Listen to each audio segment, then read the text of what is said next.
a homebody suffocated by her toxic family, accidentally transmigrates into the protagonist of a princess game. She thinks her suffering has finally ended, but discovers she's now a villainess despised by everyone. Her personal servants avoid her at all costs. Her fiancé threatens to bolt once their contract expires. Even the Emperor regrets she didn't stay dead. But she's a veteran player who's beaten this game 10 times over. Watch as she turns this losing hand into a winning trump card. Aiden, the man she's been dying to meet, finally appears. Soyeon clenches her fists in excitement, her eyes blazing with joy. As a veteran who's beaten this game dozens of times, she knows it inside and out. This mobile game that blew up at school, Please Be the Princess, had her completely hooked from the start. The dark-haired male lead stakes everything to claim the throne. Despite the cliché romance plot, it's insanely addictive. Her friend questions why she's still playing this old game, but Soyeon remains obsessed, replaying it endlessly without getting bored. She rambles on excitedly about the game. Her friend bluntly says she prefers games that don't require thinking. Soyeon thinks this is way easier than studying or solving math problems. With the right strategy, reaching the throne is a breeze. She even shared her guides online and earned tons of praise, but no strategy could help her escape her broken home. Soyeon came home listlessly and mumbled a greeting. Her stepfather scolded her, demanding she greet him more respectfully. Soyeon forced down her anger and greeted him again,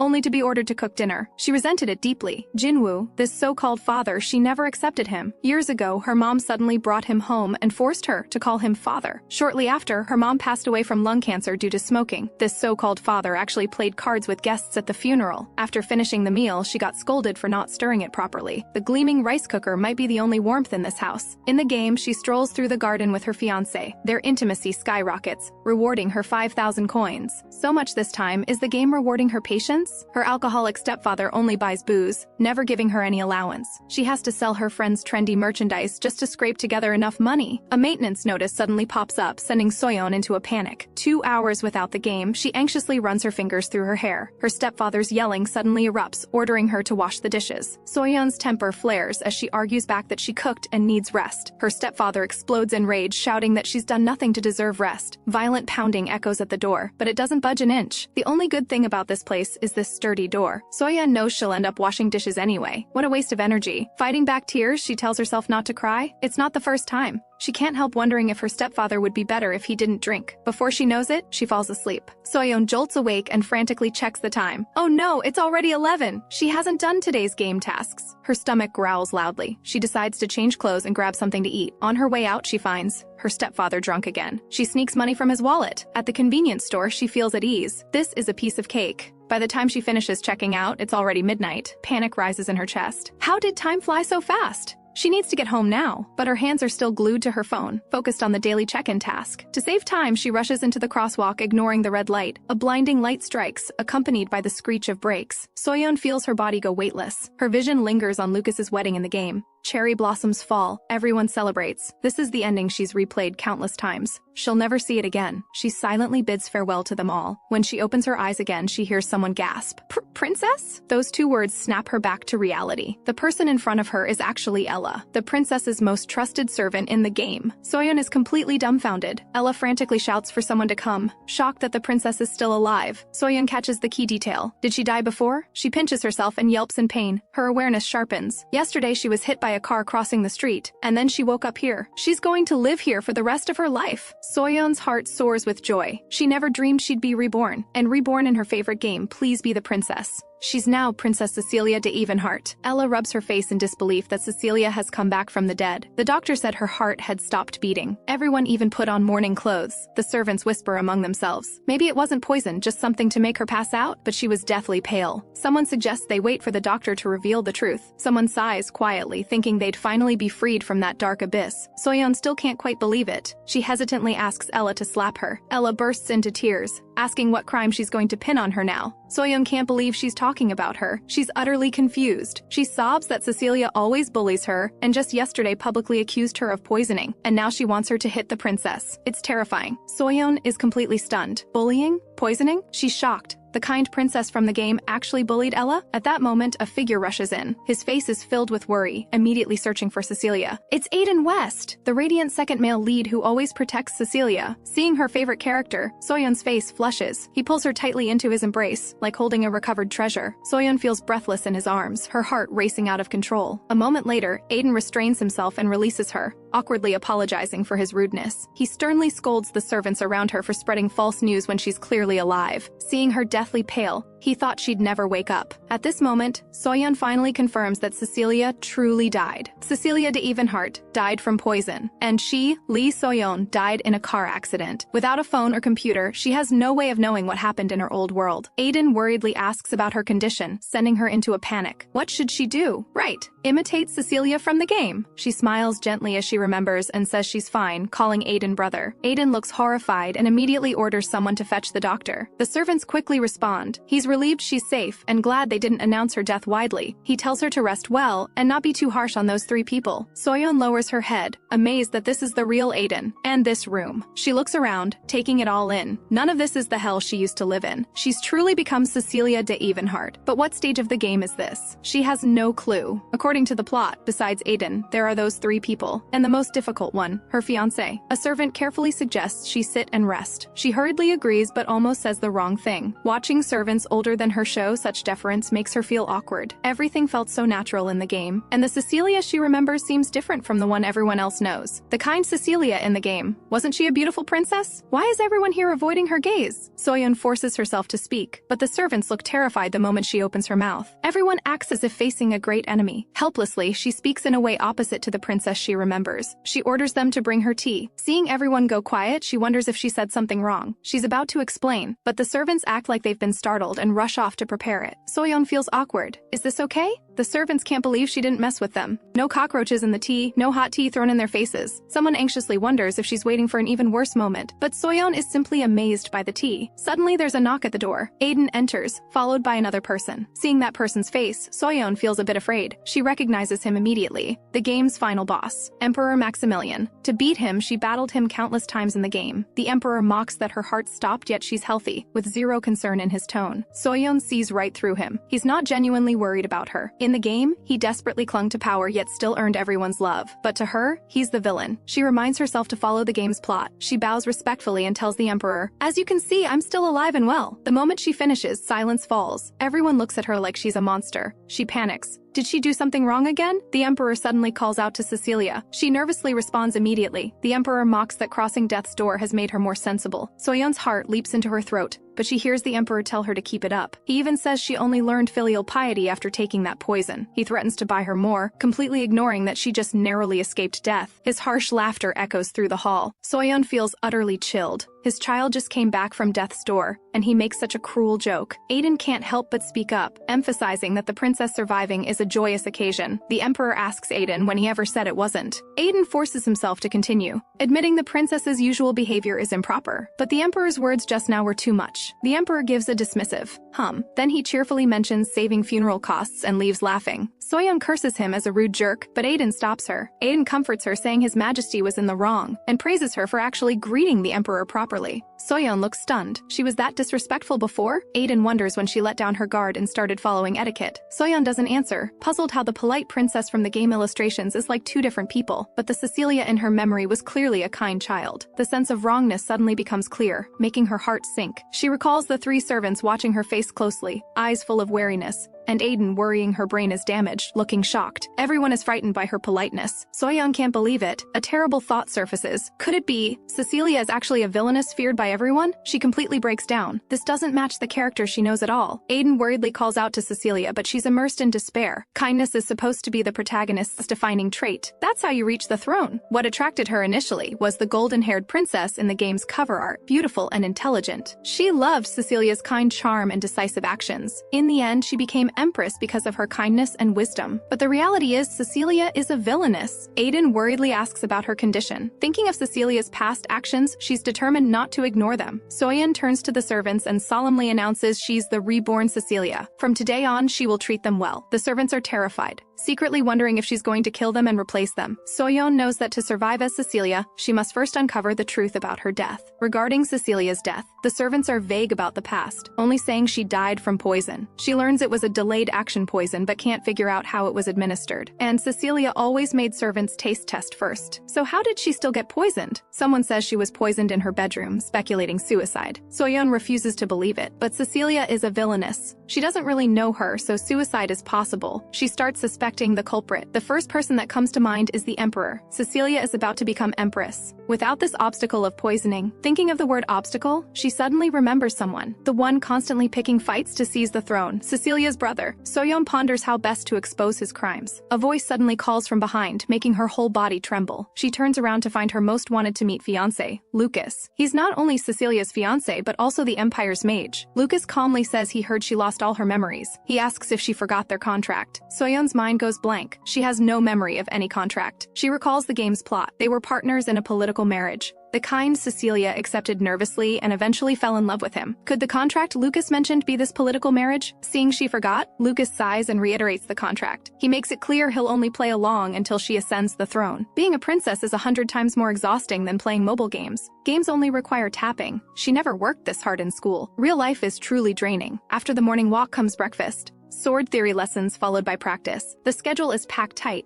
Lunch barely ends and Soyeon hasn't recovered when she's reminded it's afternoon tea time. Seeing she doesn't remember, Ella explains afternoon tea happens twice a week, and it's time now. In the game, afternoon tea restores health. Missing it triggers penalties, items disappear, and key plot points are missed. Soyeon secretly vows she absolutely can't let that happen. Fortunately, Cecilia hid her true personality from outsiders, making it easier to pretend. Though Cecilia vented all that pressure on her servants. But thinking of what Lucas said, that he'll only play along until she becomes Empress, she feels so regretful. The chance to honeymoon with Lucas is gone, but she quickly rallies. She's Lee Soyeon, who beat Please Be the Princess. She can't give up. Ella introduces today's afternoon tea at one of the royal tea gardens, Aurora's Twilight Garden. Soyeon asks Ella who her close lady friends are. Ella is surprised she forgot this too, then answers it's Lady Isabella Montfort. They often chat together, and Cecilia even personally visited House of Montfort, and was very kind to them. Soyeon muses that they must be close, but close enough to reveal her true nature. In the dressing room, a maid recommends a pink dress, asking if she likes it. She thinks it's better to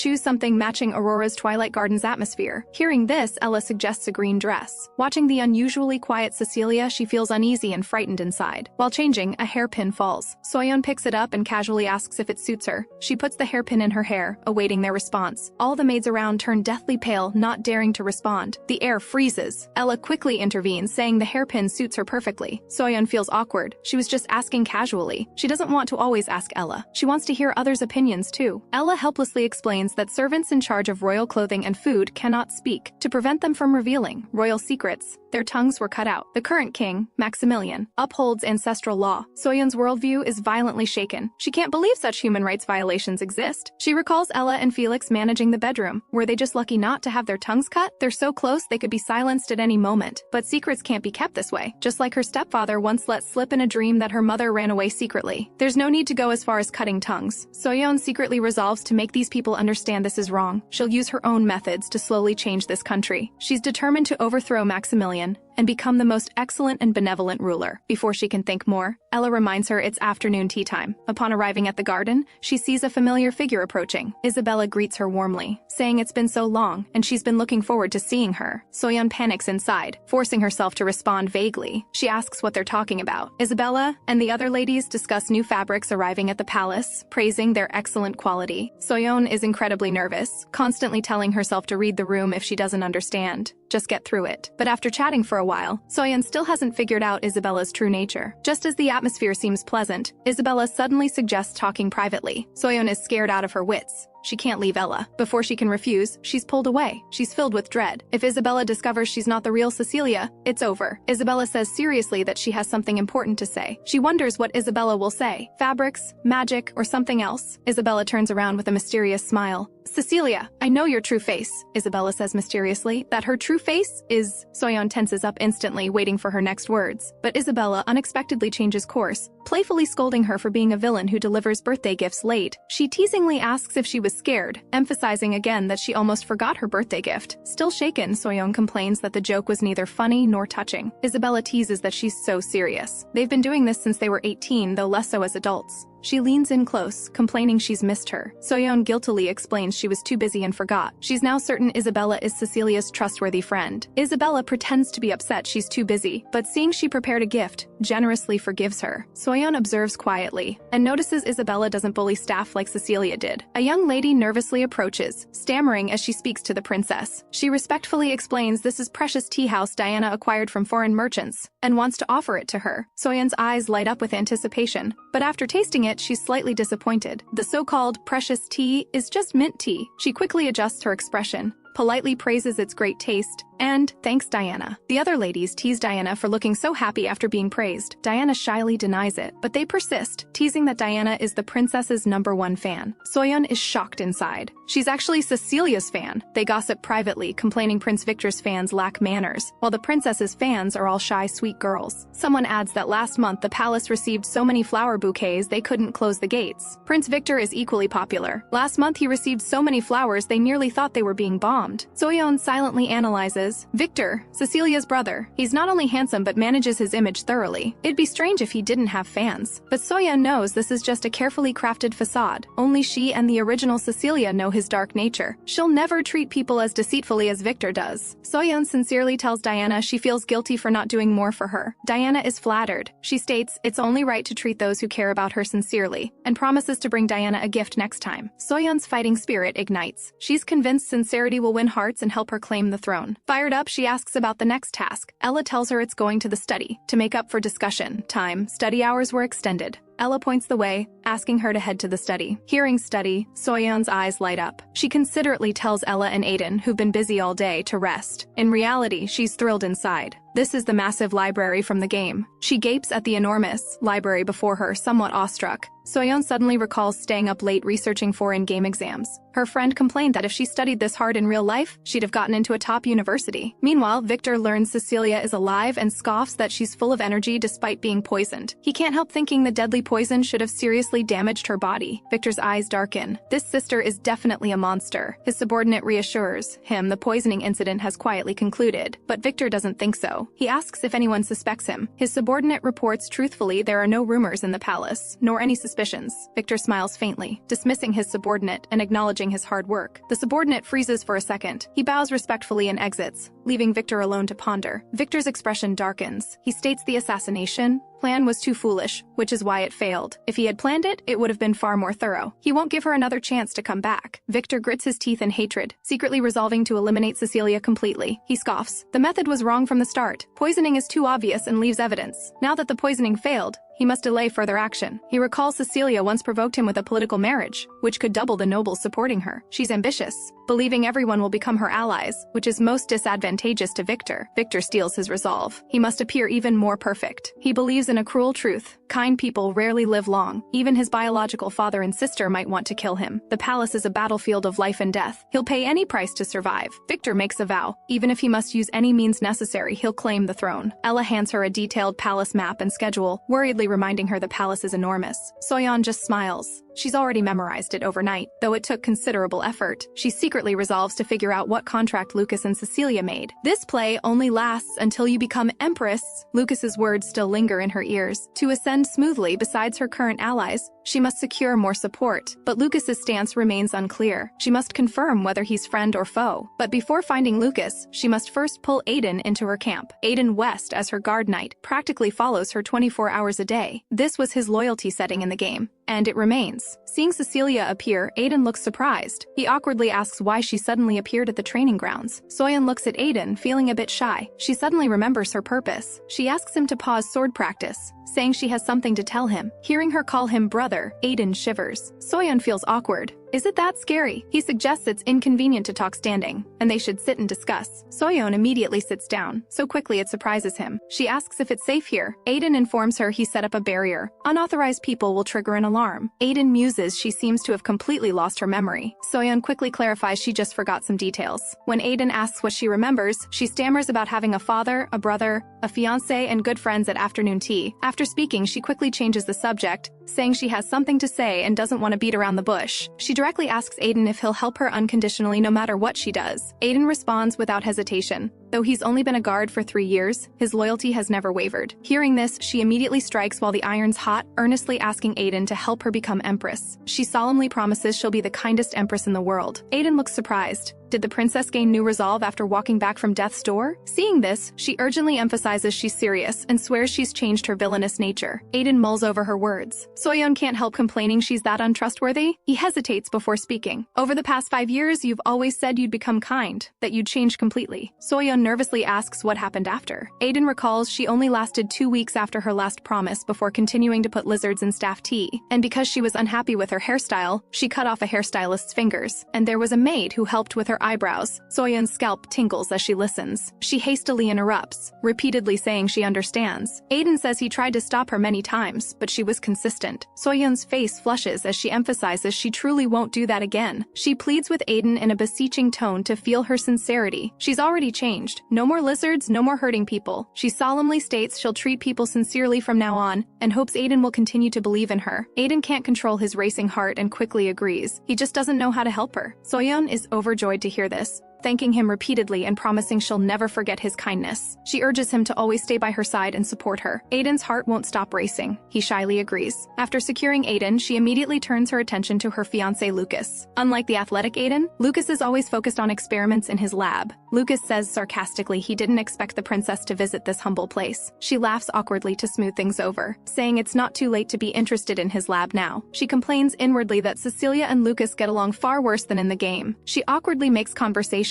Surprised, Lucas's hair is even longer than hers. Lucas just hums in response. The atmosphere becomes awkward. She continues asking when Lucas started growing his hair long. Lucas says flatly he hasn't cut it since birth. He was nearly assassinated by a hairstylist as a child and hasn't cut it since. Then he urges her to leave. Soyeon is thrilled, frantically complaining about the developers for not mentioning such precious backstory in the game. She deeply regrets not recording this conversation. She'd love to listen to it 30 times every night. At that moment, the potion in Lucas's hand drops, and a creature suddenly bursts out. Soyeon freezes in terror, asking in shock what that is. The unknown beast makes her mind go blank. She has no idea what to do. Seeing this, Lucas urgently shouts for her to get away, urging her to hide in the corner. Soyeon knows she must move immediately, but fear makes her feet feel like lead, unable to move. Seeing this, Lucas immediately activates magic and instantly restrains the beast. He quickly steps forward, embracing her protectively, and gently explains it's a shadowing beast. It spits vampire bats, but isn't dangerous. He adds it was just startled by sudden noise, and he's temporarily restrained it. Lucas apologizes guiltily, blaming himself for carelessly not locking the cage properly. Still shaken, Soyeon's cheeks flush as she quickly says it's fine. Lucas looks down at her, softly saying he's glad she's not hurt. After releasing her, Lucas asks coldly what she actually came to see him about. Soyeon snaps back to reality, remembering she had something to tell him. She gathers courage and says frankly she urgently needs her fiancé's strong support. The moment the words leave her mouth, she regrets them, cursing herself for sounding so foolish. Lucas's lack of response makes Soyeon anxious.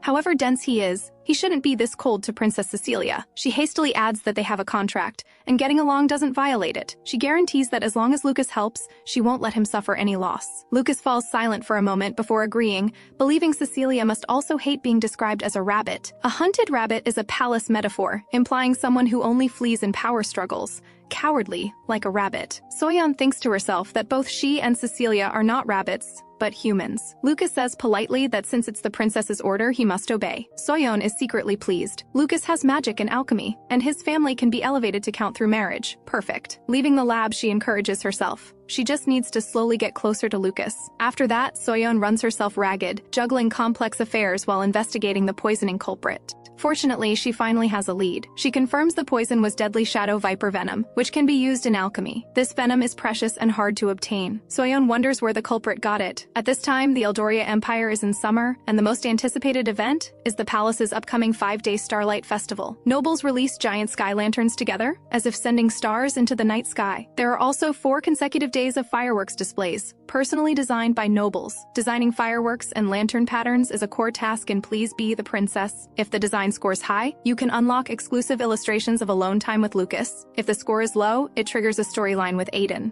She's wailed many times, praying Aiden won't appear this time, because once Aiden appears, she has to replay the entire storyline. She immediately calls for Ella and asks her to bring her previous fireworks designs. Ella hurriedly complies and returns with a huge stack. Soyeon apologizes, somewhat embarrassed. It turns out alchemists submit over over 30 designs every year. The rejected ones are stored in albums, and so many have accumulated. Apparently, popular lantern designs immediately become palace trends. Soyeon is determined to banish the tacky patterns in the palace. She ponders over the designs, wanting to hear others' opinions. Ella suggests consulting alchemists. Fireworks and lanterns must first be discussed with alchemists. Then they create them, and after rehearsals go smoothly, they debut. The more Soyeon thinks about it, the more excited she gets. Her mind is full of designs blooming across the night sky. The servants gossip privately. They feel Soyeon is like a different person. She used to always complain the Starlight Festival was troublesome, but now she's so enthusiastic. What's even more surprising is she hasn't killed anyone or thrown stones at staff. Felix even deliberately gave her failed cookies, and she ate them with genuine enjoyment. Everyone is shocked, also wondering how Felix's neck is still intact. Has she really changed? But someone questions how a person could suddenly change like that, especially the princess. At that moment, Soyeon suddenly announces loudly, she's going out with Aiden and will be back soon. The servants hurriedly respond. Soyeon apologizes embarrassed for being 10 minutes late. Aiden is surprised, saying that's not long, but she counters that 10 minutes is quite long and pulls Aiden along quickly. Aiden mutters inwardly that the old her wouldn't care about being late. The more he thinks, the stranger it seems. Aiden can't help asking if she's going to see that witch who lives in the forest. Soyeon nods with a smile. She says that witch has excellent taste and can help her, but Aiden looks troubled, saying he feels uncomfortable being around that witch. Soyeon laughs heartily and says she understands. She'll have him wait outside. While they talk, they arrive at a remote wilderness forest near the palace where an immortal witch lives. Soyeon walks forward and knocks on the door. The witch Vivian immediately rushes over, shouting excitedly. She says it's been so long, but she's actually only thinking about Aiden who came along. Vivian has an intense obsession with Aiden, asking Cecilia for him every time they meet. Soyeon is helpless. Aiden isn't an item. How can she just give him away? Vivian brings out freshly baked cookies, saying she specially prepared them knowing Aiden was coming. She curiously asks why Aiden didn't come in together. Soyeon quickly changes the subject, saying she came today for the Starlight Festival designs. Don't be fooled by the witch's childlike appearance. She's actually 3,000 years old. Vivian suddenly stares at Soyeon intently, making her feel uneasy. The next second, Vivian patiently urges her to take out the designs. Soyeon touches her face in confusion, not understanding her behavior. Vivian pats her chest in assurance that she'll create the most spectacular fireworks for her. Meanwhile, Aiden waits outside. When Vivian hands over the designs, Soyeon's eyes go wide. The lantern and fireworks patterns are stunningly beautiful. She can't help exclaiming how gorgeous they are. Vivian is a bit confused, uncertain if this is a compliment. Soyeon is completely absorbed in the beauty of the patterns,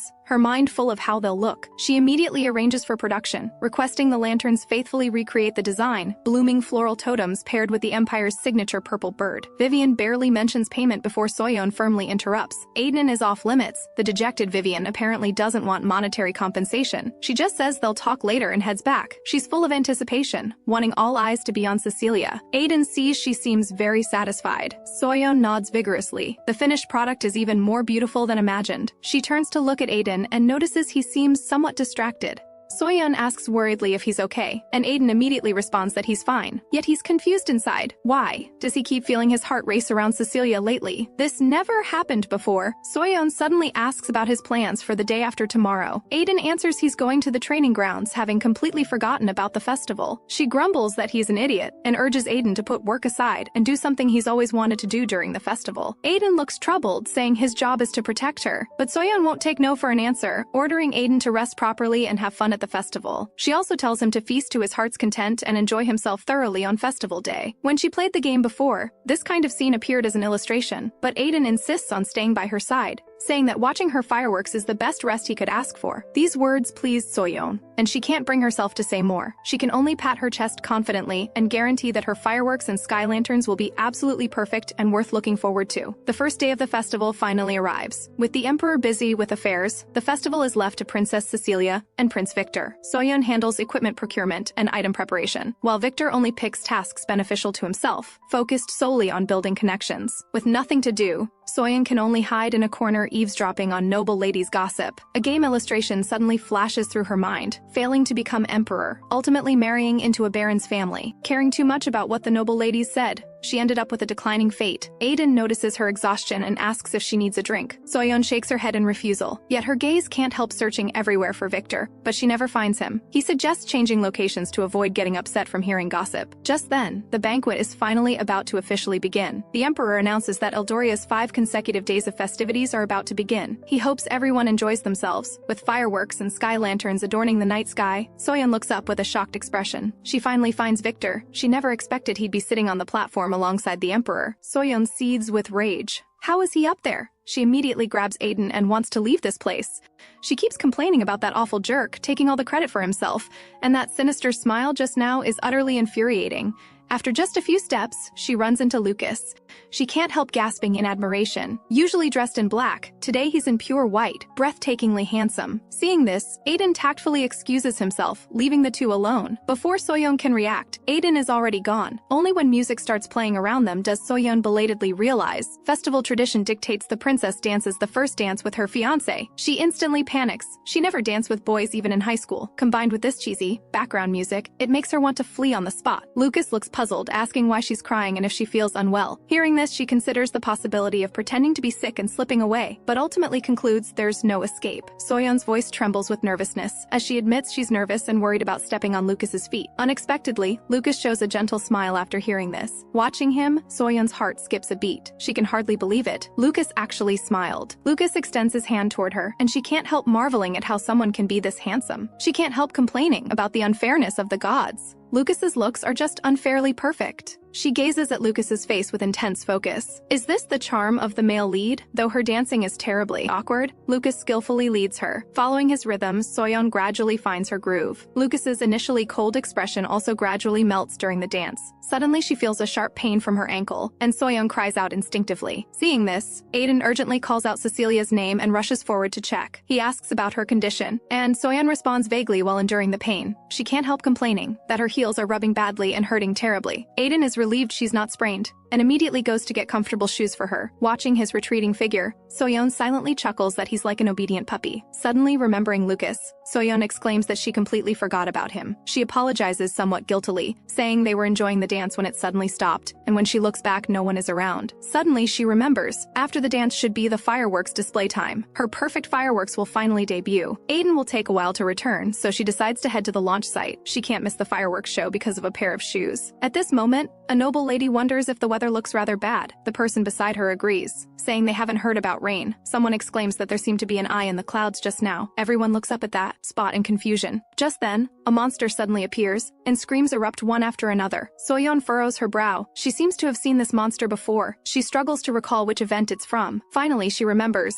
This is the monster from Aiden's event, its appearance revolting. According to the plot, after the monster appears, Aiden will rush to save everyone. She remembers the event never has a bad ending. She just needs to quietly wait for Aiden. Suddenly, Isabella's cry for help comes. She shouts in pain that her leg won't move. Soyeon's heart sinks. The scene is crowded and chaotic. People are pushing, and Isabella is in danger. She shouts anxiously, telling Isabella to get up quickly. The monster is right in front of her. She shouts at the people around to save that girl, but no one pays attention. The monster advances step by step. A thought flashes through her mind. Isabella is just a side character in the game. Even if she disappears, it doesn't matter. Soon Soyeon snaps back to herself, cursing inwardly how she could have such a cold-blooded thought. She reminds herself that Cecilia is absolutely not such a cold-blooded person, then decisively kicks off her high heels. Barefoot, she rushes toward Isabella, telling herself that Aiden will definitely come. At the critical moment, Lucas suddenly appears and saves Isabella. Seeing Lucas's figure, Soyeon is utterly confused. How is he here? In the game illustration, Lucas wasn't supposed to appear here. Why is it Lucas saving Isabella and not Aiden? Aiden clearly said he'd bring comfortable shoes right away. According to the plot, Aiden should appear now. She recalls just now. The monster seemed terrified of Lucas's explosive magic. A flash of inspiration strikes. The fireworks show is imminent. The launch tubes should all be loaded with fireworks now. The monster appears before the fireworks show. Perhaps the fireworks can work. Though it's raining, she still holds on to hope. Please let this work. Soyeon aims the cannon tube at the monster and fires. Everyone shouts in surprise, signaling others to look at the tower. They all exclaim that it's the princess, grateful that the princess defeated the monster and saved them. The next second, the monster attacks again, targeting Soyeon directly. Fortunately, Aiden arrives in time and pulls Soyeon into his protective embrace. Seeing the monster attack again, Soyeon worriedly calls out Aiden's name, warning him to be careful. At the crucial moment, Lucas arrives in time and efficiently handles the struggling monster. He tells them to hide well and let him handle this. Seeing this, Aiden decisively picks up his sword and thrusts it into the still struggling monster. Aiden sighs with some regret. He had wanted to take the monster back intact, but Lucas tells tells him to take it back for investigation. Monsters don't appear without reason, someone must be controlling it from behind. Soyeon sincerely thanks Lucas for saving herself, Isabella, and Aiden. She genuinely reflects that thanks to Lucas, everyone is safe. But Aiden hands the shoes to Soyeon, apologizing with a guilt-ridden face, saying he has no face to see her. He's very disappointed in himself because he failed to protect Soyeon properly. Soyeon comforts him instead, telling him not to blame himself too much. She's the one who should apologize. She had wanted to let him see the perfect fireworks show, but she ruined everything and caused such a huge disaster. Aiden is instantly moved to tears, and Soyeon quickly coaxes him not to cry. The next moment, the crowd cheers and shouts, "Long live the princess," thanking her for the rescue. Soyeon breathes a sigh of relief. The crisis has ended smoothly. No one is hurt, and she's become popular. It's just that the plot has completely changed. She made Aiden get the shoes, which triggered this change. The more she thinks about it, the more worried she becomes. Will more things change because of her in the future? Ella exaggerates Soyeon's deeds wildly, saying she carried a cannon as big as 2 castles. One shot made the monster vanish without a trace. Aiden sweeping the princess away was also so cool. She'd love to be stabbed by his blade. Hearing this, Soyeon finds it utterly absurd. Though the cannon fired on the first day of the fireworks festival injured the monster, the cleanup relied entirely on her 2 teammates, not herself. It was Aiden and Lucas who dealt with the beast. Although the fireworks show has been ruined, at least there are still the sky lanterns, the main event in collaboration with Vivian. During casual chat, she suddenly realizes she hasn't seen Aiden in a while and asks in confusion. Ella explains that after getting the princess's permission, he immediately went to the training ground. Aiden deeply blames himself for not protecting the princess properly and keeps going back for sword training from time to time. Not only is Aiden busy, but Soyeon and Victor are also rushed off their feet due to the monster incident. Soyeon is surrounded by nobles flattering her, which drives her crazy. What shocks her even more is that Princess Ella grabs her hand. She directly confesses that she wants to marry her. Ella praises her for defeating the beast with a cannon, saying she's always dreamed of being with someone so strong. The maid quickly advises her that she can't propose like this. Proposals require gold, silver, and jewels. Soyeon, who once only wanted to stay holed up, is now suffocated by all sorts of trivial matters. She finally manages to slip away to the garden to clear her mind, wanting to empty her thoughts by the flowing water. But her mind isn't idle. She suspects the culprit who tried to assassinate Cecilia is the mastermind behind the monster incident. The aging emperor and Prince Victor are both the most suspicious candidates. Yet they happen to be Cecilia's closest people. She silently encourages herself. She must use all her knowledge from the game to protect herself. She shouts toward the sky, "I'm Cecilia, and I can definitely do this." Suddenly a mocking voice comes from behind. "If you're not Cecilia, who else could you be? Being this unguarded makes you easy prey." The two mock each other for grazing like cattle in the garden. Suddenly, a gentle female voice chimes in, saying the siblings' bickering shows their good relationship. Soyeon immediately recognizes her as the 5th princess of the Jiran Empire, Isabella Montford. Soyeon's heart sinks. In the game, she was always planning to betray Cecilia. In the game, she was supposed to appear at Cecilia's wedding. Why is she here now? Victor introduces her according to custom, but Isabella links her arm with his and jokes playfully that given their relationship, there's no need to be formal. Soyeon doesn't understand what she means. The woman teases her. "You still don't know." She introduces herself smugly. "I'm Victor's fiancé." Soyeon shrieks in shock, and Victor tells her disgustedly to stop squealing. Isabella proudly says they'll officially announce their engagement at the Sky Lantern Festival. Soyeon is furious. This is clearly meant to steal the spotlight from her lantern event, and her plan will be ruined. But Lucas suddenly appears, saying the two aren't suited for each other at all. Soyeon is somewhat surprised. She didn't expect Lucas to suddenly appear and come to her rescue. Isabella stamps her feet in anger, accusing Lucas of rudely interrupting. She coos to Victor to chase him away. Lucas calmly retorts, "You're not even engaged yet, so the rude one is you." Victor defends Isabella, saying she'll soon become his fiancé and telling Lucas to show some respect. Isabella immediately moves closer to Victor, touched. Watching the chaos before her, Soyeon increasingly feels the plot has deviated from the game's trajectory. Lucas suddenly reaches out and grasps Soyeon's hand beside him. Her face instantly turns red as a ripe tomato. He continues emphasizing, "Regardless,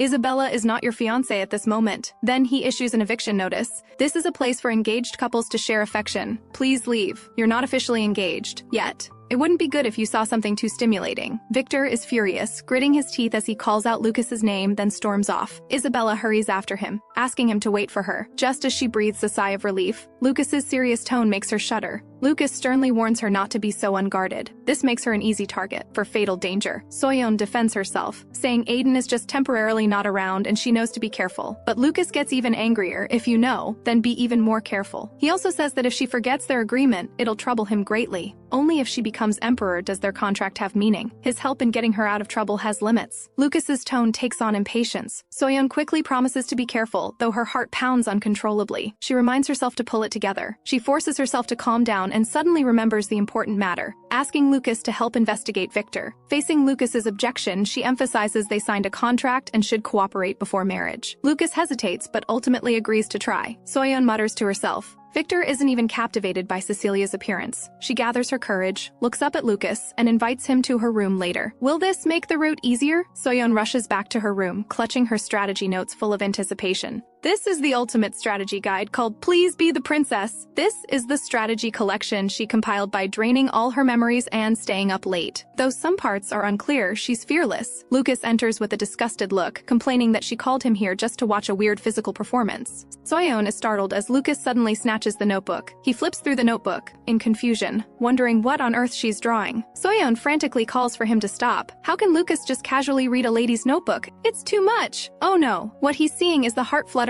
first meeting event scene. Soyeon is mortified. That was their first meeting as children, rolling on the grassland, that heart-racing moment. Is he staring because he's captivated? Lucas's comment, "Is this a bird?" instantly shatters Soyeon's fantasy. Soyeon grits her teeth in frustration. Snatching back the notebook and correcting him that it's an arm, she flips through the notes, curious. Was the relationship between Lucas and Victor bad in the game? Soyeon turns to ask Lucas. Victor should be their common enemy, which means, before she finishes, Lucas flatly denies it, stating that Victor is only her competitor. Soyeon tries to persuade him, saying cooperation to help her ascend the throne is a win-win situation. Lucas decisively refuses. He doesn't want to interfere, and her proposal violates the contract terms. With that, he sharply asks if she's already forgotten the contract clauses. Seeing her bewildered expression, Lucas helplessly explains there are 3 contract clauses. First, he must do his utmost to help her become emperor. Second, after she ascends, they won't interfere with each other's actions. Third, anyone who obstructs them must be killed with their own hands. Soyeon's eyes widen in utter shock. She actually signed such a terrifying contract. Lucas adds coldly, "You were the one who proposed this initially. I merely agreed with you." He states coldly that if Victor obstructs her, she should deal with him herself. Soyeon is astonished. How can he speak of killing so casually? These are real human lives. In the game, Victor couldn't escape death, but reality has too many variables. Soyeon sighs heavily. Seeing this, Lucas silently criticizes.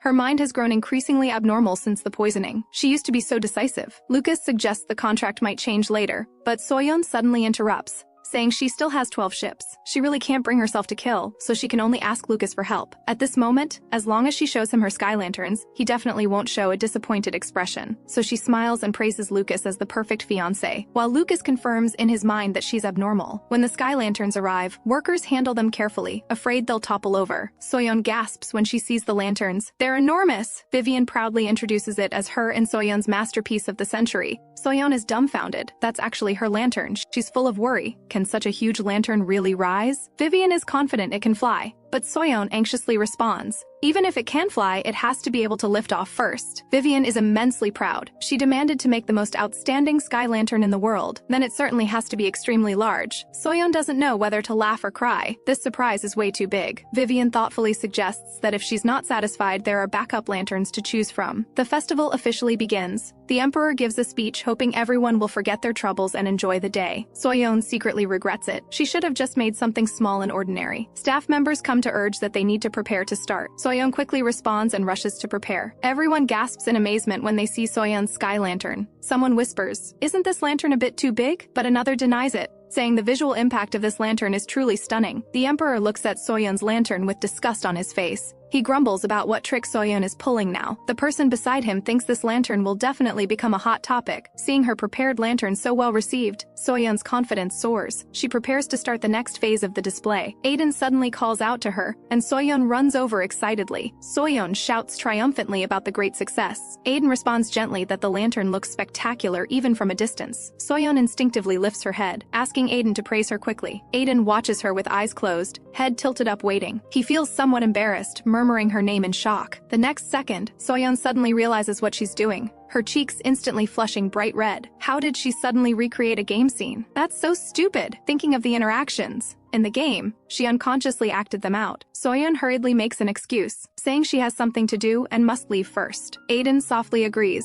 his eyes full of confusion and tenderness. Soyeon can't help wailing inwardly. What on earth is she doing? The beautiful sight of sky lanterns soaring together is breathtaking. It completely washes away all her previous embarrassing memories. The hardships during creation now turn sweet. All the effort was worth it. She once thought a single lantern was the ultimate, but now she understands. Multiple lanterns blooming together are even more beautiful. She suddenly gets excited. It is finally about to appear, someone notices something unusual, wondering why the largest lantern seems a bit strange. The next second, the lantern explodes with a boom. Stardust fragments scattering across the sky cause an uproar. These are exactly the energy items from the game, stardust fragments. Soyeon is proud, her carefully planned stardust fragment explosion plan executed perfectly. Stardust fragments are small like star candy, yet they're the most precious fuel for common people. For people who don't understand magic or alchemy, they're more valuable than gold. The lantern explosion not only brings a visual feast, but also combines practicality with spiritual fulfillment. Soyeon is filled with pride, reminding herself to maintain composure as praise sounds continuously around her. She thanks them softly, though she's already beaming with joy inside. She's certain that after this event, her popularity will soar, and she's taken a huge step closer to the Emperor's throne. But the Emperor is extremely displeased, just being a bit polite to her, and she dares to climb over him. She must be eliminated completely. His trusted aide immediately agrees, and so, the Sky Lantern Festival comes to a perfect close. The popularity poll results among teenagers are announced. Cecilia has overtaken Victor. Soyeon giggles excitedly. She's certain Victor must be gritting his teeth right now. It's deeply satisfying. All that's left is probing Victor's intentions, which she's already entrusted to Lucas. She'll just relax and wait for the results. She remarks on the beautiful weather that lifts her spirits. Blue sky and green trees complement each other. A bird suddenly swoops down, startling Soyeon. The raven loudly calls out report. It repeatedly says Lucas has a message to relay to her. It speaks loudly about the content of this contract. Soyeon immediately signals it to be quiet and brings it into her room. She remembers there was a black bird on the game interface. Could this be it? After confirming, she signals it to speak. It clearly states that according to the investigation, Prince Victor's engagement is real and progressing. Soyeon can't believe it, that self-satisfied prince is actually getting engaged. After the report, it says detailed information will be discussed tonight, and to find Raven if there's an emergency. Soyeon has a sudden realization. So this bird's name is Raven. She looks forward to Lucas' arrival tonight, wanting to know more details. Soyeon can't help marveling. Raven speaks so fluently, it's amazing. And Raven's voice is identical to Lucas's. She determines this must be magic. She mentally notes that she must ask Vivian about this later. Lucas's voice suddenly sounds, saying with disgust that she's making trash again. Soyeon retorts indignantly that this is clearly an art piece,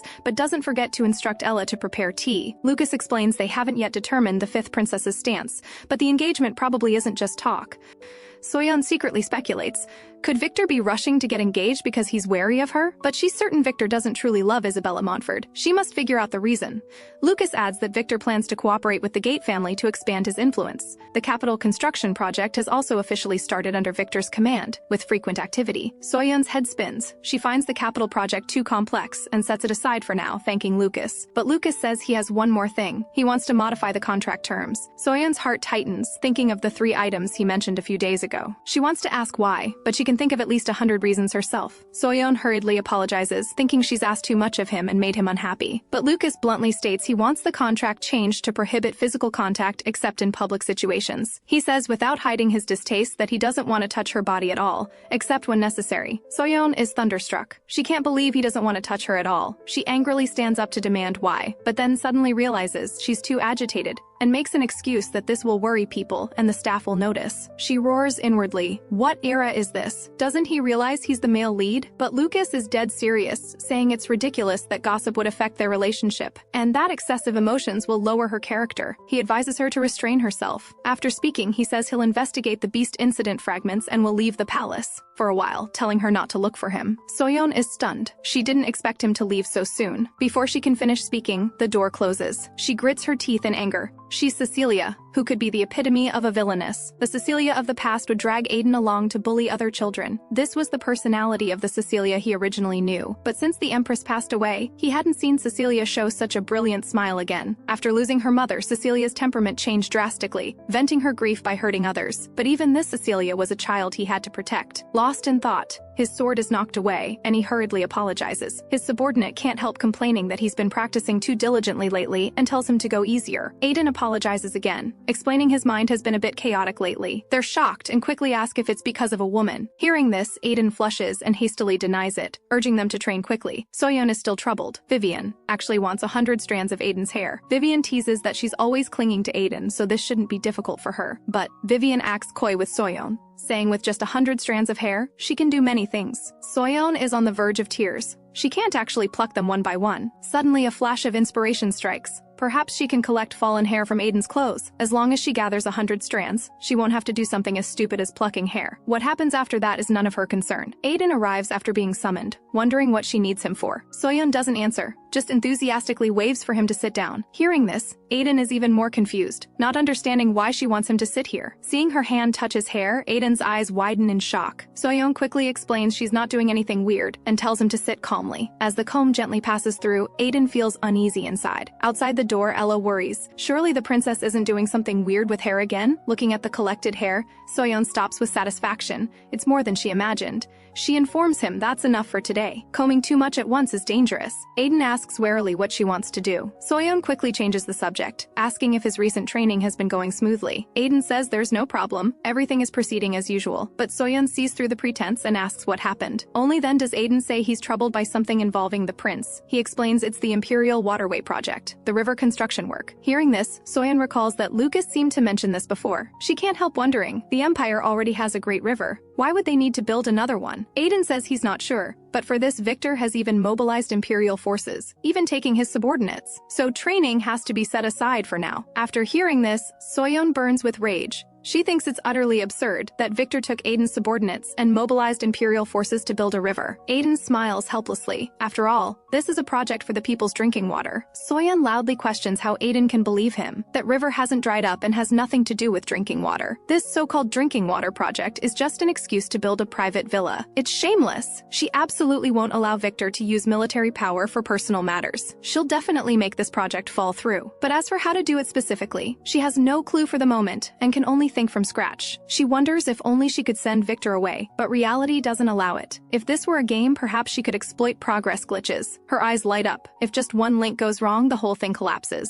Aiden's subordinates are at the construction site. Perhaps she can use them in reverse. She can have them help investigate what's happening at the construction site and collect evidence of Victor's crimes. But Victor surely anticipates she'll use Aiden, so they can only act as if nothing's happening. She immediately tells Aiden to pause training so they can formulate a plan together. Meanwhile, a blue bird flies onto Victor's desk. It reports to him that the project is progressing smoothly, but Victor's mind isn't on this. He's still puzzling over where Cecilia got so many stardust fragments, but he actually already has the answer. It must be that witch Vivian. No need to think about it. He wanted to poach her, but she refused. Vivian clearly stated she's on Cecilia's side. Hearing this, Victor loses it. He doesn't understand where exactly he lost to Cecilia, but Vivian comforts him that he hasn't lost. It's just that Cecilia has Aiden, so that's why she chose her. Though unwilling, Victor can understand. After all, Aiden has been clinging to Cecilia since childhood, but he can't understand Lucas's choice. The two were betrothed as children, so how did he suddenly fall in love with her now? In terms of appearance, Isabella's looks aren't inferior, but her intelligence seems insufficient. He never expected she'd actually believe he truly loves her, but there's nothing he can do about it. She's still useful to him, so he decides to write a letter. He instructs his subordinate to deliver the letter to Isabella and convey his abundant love. The subordinate silently mocks. This so-called love is nothing but lies, but this has nothing to do with him. He just needs to follow orders. Soyeon calls Aiden's name several times before he suddenly snaps back. She asks if Waterway 3 has 5 guards on duty. She didn't expect he was listening the whole time. Aiden gazes at her, thinking how strange. He thought seeing her would calm him down. Seeing his unusual expression, Soyeon hurriedly asks if he feels unwell somewhere. She emphasizes they must deliver a fatal blow to Victor and stop his Waterway project plan. She asks to borrow Aiden's subordinates. Them working for him won't easily arouse suspicion. Aiden readily agrees,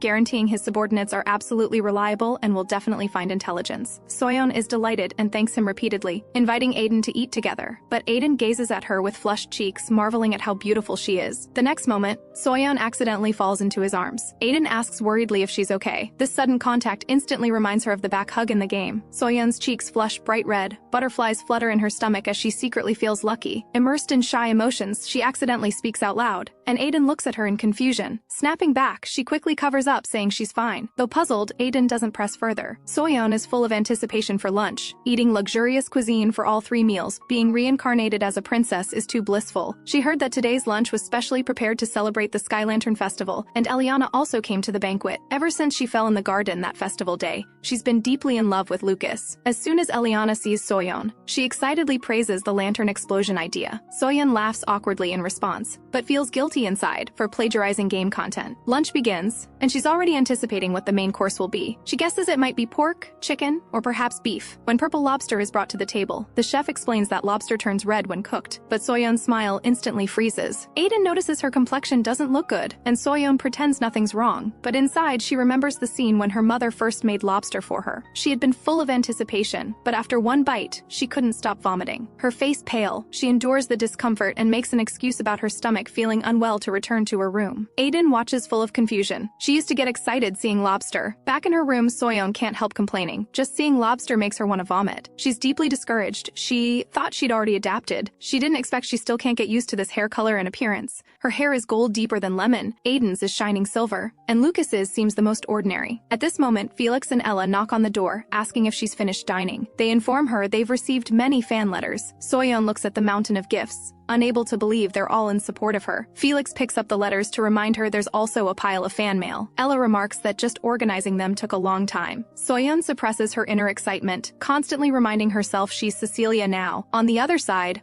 Lucas is focused on researching the beast, his expression grave with new discoveries. He looks at the reagent in the cup puzzled, saying it should have changed, but artificially created beasts won't react to any reagents. Understanding this, he calls Raven out. He doesn't want to be entangled in this matter, yet still has no choice but to be involved with Cecilia. Soyeon looks at the red liquid in the bottle and asks in confusion what it is. Lucas states bluntly that it's human blood extracted from the beast's foreign matter. Soyeon is utterly shocked. She instantly understands the beast was controlled by forbidden magic. Lucas nods in confirmation. Someone used forbidden magic to control the beast. Forbidden magic is extremely dangerous. Users who make mistakes will lose their lives. But this magic can not only revive the dead but also control beasts, and has long been banned by the Empire. Controlling beasts requires injecting the user's blood. Soyeon asks pointedly how to find out whose blood it is. Lucas flatly refuses. She's both angry and confused. She was rejected before even saying what she wanted to do. Lucas states bluntly that he's busy with affairs and can't investigate everyone's blood one by one. Soyeon asks if the Emperor and Prince can use magic. Lucas explains that even if they can't, they can easily hire mages. At this moment, a servant suddenly appears flustered, informing her that the Emperor is urgently summoning her right now. The Emperor's roar echoes deafeningly through the hall. He accuses Soyeon of daring to curse her own father to death. Soyeon feels indignant. She only came as instructed and has no idea what's happening. Victor suddenly steps forward asking what happened, and Soyeon feels disgusted. When did he even get here? The Emperor barks an order at Duke Grayson to bring the item, and the name sounds oddly familiar to Soyeon. The next second, he slams a comb down in front of Soyeon, demanding to know why it appeared in his chamber. Soyeon is utterly shocked. This is the comb she used on Aiden's hair. She clearly remembers she had placed it in her room's drawer. How could this? The Emperor rages. Did she allow others into his chamber? Or was this deliberate intimidation? He demands to know if she's warning him that she can take his life anytime. Aiden rushes to defend Soyeon. He insists it's just an ordinary comb, that His Majesty must be mistaken. She's concerned for him. But the Emperor furiously silences him and viciously slaps him across the face. Soyeon trembles all over. The Emperor's violence mirrors her stepfather Han Jinwoo exactly. She rushes to check Aiden's wound, but he keeps saying he's fine, not wanting her to worry. Soyeon can't suppress her anger and demands what the Emperor is doing. She never goes to his chamber and has better things to do. Emotions running high, she declares that if she truly wanted to kill him, she wouldn't let him off so easily with a comb. The Emperor is left speechless by her retort, and Victor quickly tries to smooth things over, urging both to calm down. He summons Duke Grayson, and Soyeon suddenly realizes Duke Grayson is Victor's ally. Alarm bells ring in her mind. The Grayson family wields great power. These two conspiring together must have ulterior motives. Victor asks if the comb was truly found in the chamber, and Grayson nods affirmatively. Yet he questions that even if it is Soyeon's comb, it hardly carries much evidentiary weight. The Emperor demands what he's trying to say, and Victor smiles, agreeing with Soyeon that the comb poses no real threat. He reassures the Emperor that all potential dangers have been eliminated. There's no need for excessive worry. Soyeon grows more confused. Why is Victor suddenly helping her? What's his angle? The Emperor coldly informs Soyeon that he hasn't forgiven her and will make her pay one day, but Soyeon feels deeply wronged. She did nothing wrong. Why should she beg for forgiveness? Victor leans in and whispers to the Emperor again, saying something that eases his expression slightly. Watching the Emperor's departing figure, Soyeon instantly understands. By protocol, the Emperor leaving first means both of them are at fault. Both she and Victor have lost points. Aiden apologizes guiltily, but Soyeon suppresses her anger and gently reassures him this isn't his fault. Victor suddenly snickers beside them, and Soyeon coldly demands what he finds amusing. Victor feigns innocence with a question, his mocking laughter making Soyeon angrier. But right now, Aiden is what matters most. How dare they leave a mark on Aiden's handsome face. Soyeon's eyes fill with resentment. Aiden quickly reassures her that he's truly fine. These minor wounds are common during his regular training, but Soyeon worries about scarring, and Ella comforts her that they're using the Empire's finest medicine. No need to worry. Yet she can't help but worry, falling into deep self-blame. Suddenly, a strange sound. A bird stumbles into the room, shattering the calm. Soyeon looks closely. It's a raven. Why can't it fly? Ella steps forward to examine it carefully, finding the raven covered in wounds with weak breathing. They panic instantly, fearing the raven might die. Felix rushes to examine it. He confirms the raven is still alive. He asks Ella to get bandages. Soyeon watches Felix's skilled treatment, surprised he knows how to heal animals. Felix explains with a smile that this skill is precisely why he was hired. Soyeon's heart stirs. She has discovered yet another aspect of Cecilia she didn't know. Isabella speculates whether Victor did this, but Soyeon doesn't think he'd be so rash. After examining, Felix reports the raven was shot by an arrow but fortunately isn't in mortal danger. But Soyeon notices that Lucas's raven wears the same style of hat. She frowns deeply. Who would dare do such a thing openly? Isabella sits composedly in her room, calmly asking if the gift was delivered. Her subordinate respectfully confirms they shot the raven as ordered. Isabella nods with satisfaction, dismisses him, her gaze growing colder. She murmurs to herself that it's time to deal with those dragging her down. Soyeon comforts Lucas that fortunately the injuries aren't life-threatening. She had suspected it might be his raven, and turns out she was right. Lucas sighs with relief, grateful to Soyeon for the timely rescue. But Soyeon says there's no need to thank her. It's nothing major, and she points out that Felix is the one who truly saved Nova. Lucas introduces Nova as his spirit familiar, which is why it can understand human speech. Nova immediately speaks up, expressing gratitude to everyone present. Soyeon has read about spirit familiars in the palace archives. Aged animals becoming spiritual beings. They choose a master or animal to bond with, and if they die, the master suffers severe damage. Soyeon's thoughts return, asking Lucas if he has any idea who did this. The attacker didn't kill but warned instead. Was the target herself? Her fiancé Lucas? Or both? Even the arrow has vanished. Lucas first suspects Prince Victor, believing it's his doing. Soyeon had the same suspicion, but Victor was being scolded by the Emperor alongside her. Hard to imagine he could pull this off afterward. She's utterly puzzled, unable to think of a reasonable culprit. This isn't in the game, she needs to note it in her strategy guide. Then she asks about Nova's recovery time. Felix answers it'll take about 2 weeks. Soyeon immediately grows anxious. That long? She resolves to learn healing magic as soon as possible. This declaration causes an uproar, everyone showing shocked expressions. Soyeon nods firmly. Soyeon admits she's thought this through. She has no medical talent, no time for books, only magic can make her stronger quickly. But Lucas throws cold water on this, saying magic can't be learned through determination alone. Proper magic schools require years of study, not overnight success. Soyeon acknowledges his point but still refuses to give up. She frantically demands if she didn't attend magic school before. Ella informs her that she thought imperial studies were more important. Felix adds casually that she also took acting classes. Soyeon can't help but wonder if Cecilia's act of kindness came from those acting classes. The servants mention her favorite was political theory. Soyeon never imagined her past self was so conspicuous. She grows frantic. Can't she just instantly learn magic without reading? Everyone chuckles at the impossibility, bluntly saying such thinking is too naive. Lucas looks at her. He recalls a child who once wanted to learn magic. Soyeon silently calculates. Lucas won't teach her, and she doesn't want to go to school. What should she do? Everyone discusses how astounding the princess's transformation is. Someone who once despised magic now actively wants to learn. Felix finally concludes this must be the power of love. Lucas, a mage himself, is completely baffled by this. The next day, Soyeon finds Vivian. The moment they meet, Vivian demands something, leaving Soyeon confused about what she wants. Vivian anxiously explains it's one of Aiden's hairs, complaining that Soyeon is too slow. Soyeon is both angry and helpless. How could she pluck them all at once? Would Vivian take responsibility if Aiden went bald? She interrupts Vivian, saying she has a favor to ask. Vivian immediately ups her demand to 1,000 hairs. Soyeon ignores this and earnestly begs Vivian to teach her magic, her attitude resolute. Vivian looks puzzled, asking what she's scheming. Soyeon smiles guiltily. She can't exactly say she's a transmigrator wanting to experience magic. She recalls Nova's terrible condition, along with the Emperor and Victor. They clearly bully the weak and fear the strong. They see her as easy prey, which is why they act so brazenly. She can endure being wronged, but she won't let those around her suffer. To resist these unknown off-to-script events, she must become stronger. She needs more power and more solid support. In the game, Cecilia doesn't use magic and relies on hired mages, but she wants to become stronger and control power herself. Soyeon suddenly has a wild idea. asking if there's some epic amnesia magic. Vivian grumbles that she's delusional. That's the highest level magic. Muggles shouldn't dream of instant success. Seeing Soyeon's determination, Vivian finally relents. She agrees to teach from the basics, which delights Soyeon immensely. Soyeon excitedly lunges to thank her, but Vivian finds it disgusting and tells her to stay away. Vivian pushes her away, stating bluntly that the basics are simple. The core is mental focus. Healing, telekinesis, magic creation, all stem from firm mental intention. Vivian assigns the first task: paralyze the insect before her. Soyeon's skin crawls looking at the insect. She never expected the entry level to be this difficult. Vivian emphasizes the importance of direct action. Focus even more than usual. Urgently concentrate on one thing. Soyeon forces herself to concentrate, but internally grumbles this isn't simple at all. But since she's already decided, there's no reason to quit halfway. She repeatedly chants the word focus in her mind, trying to concentrate. But looking at the disgusting insect, Soyeon simply can't bear it. She breaks down wailing. Why does the beginner task have to be this? The magic makes no progress.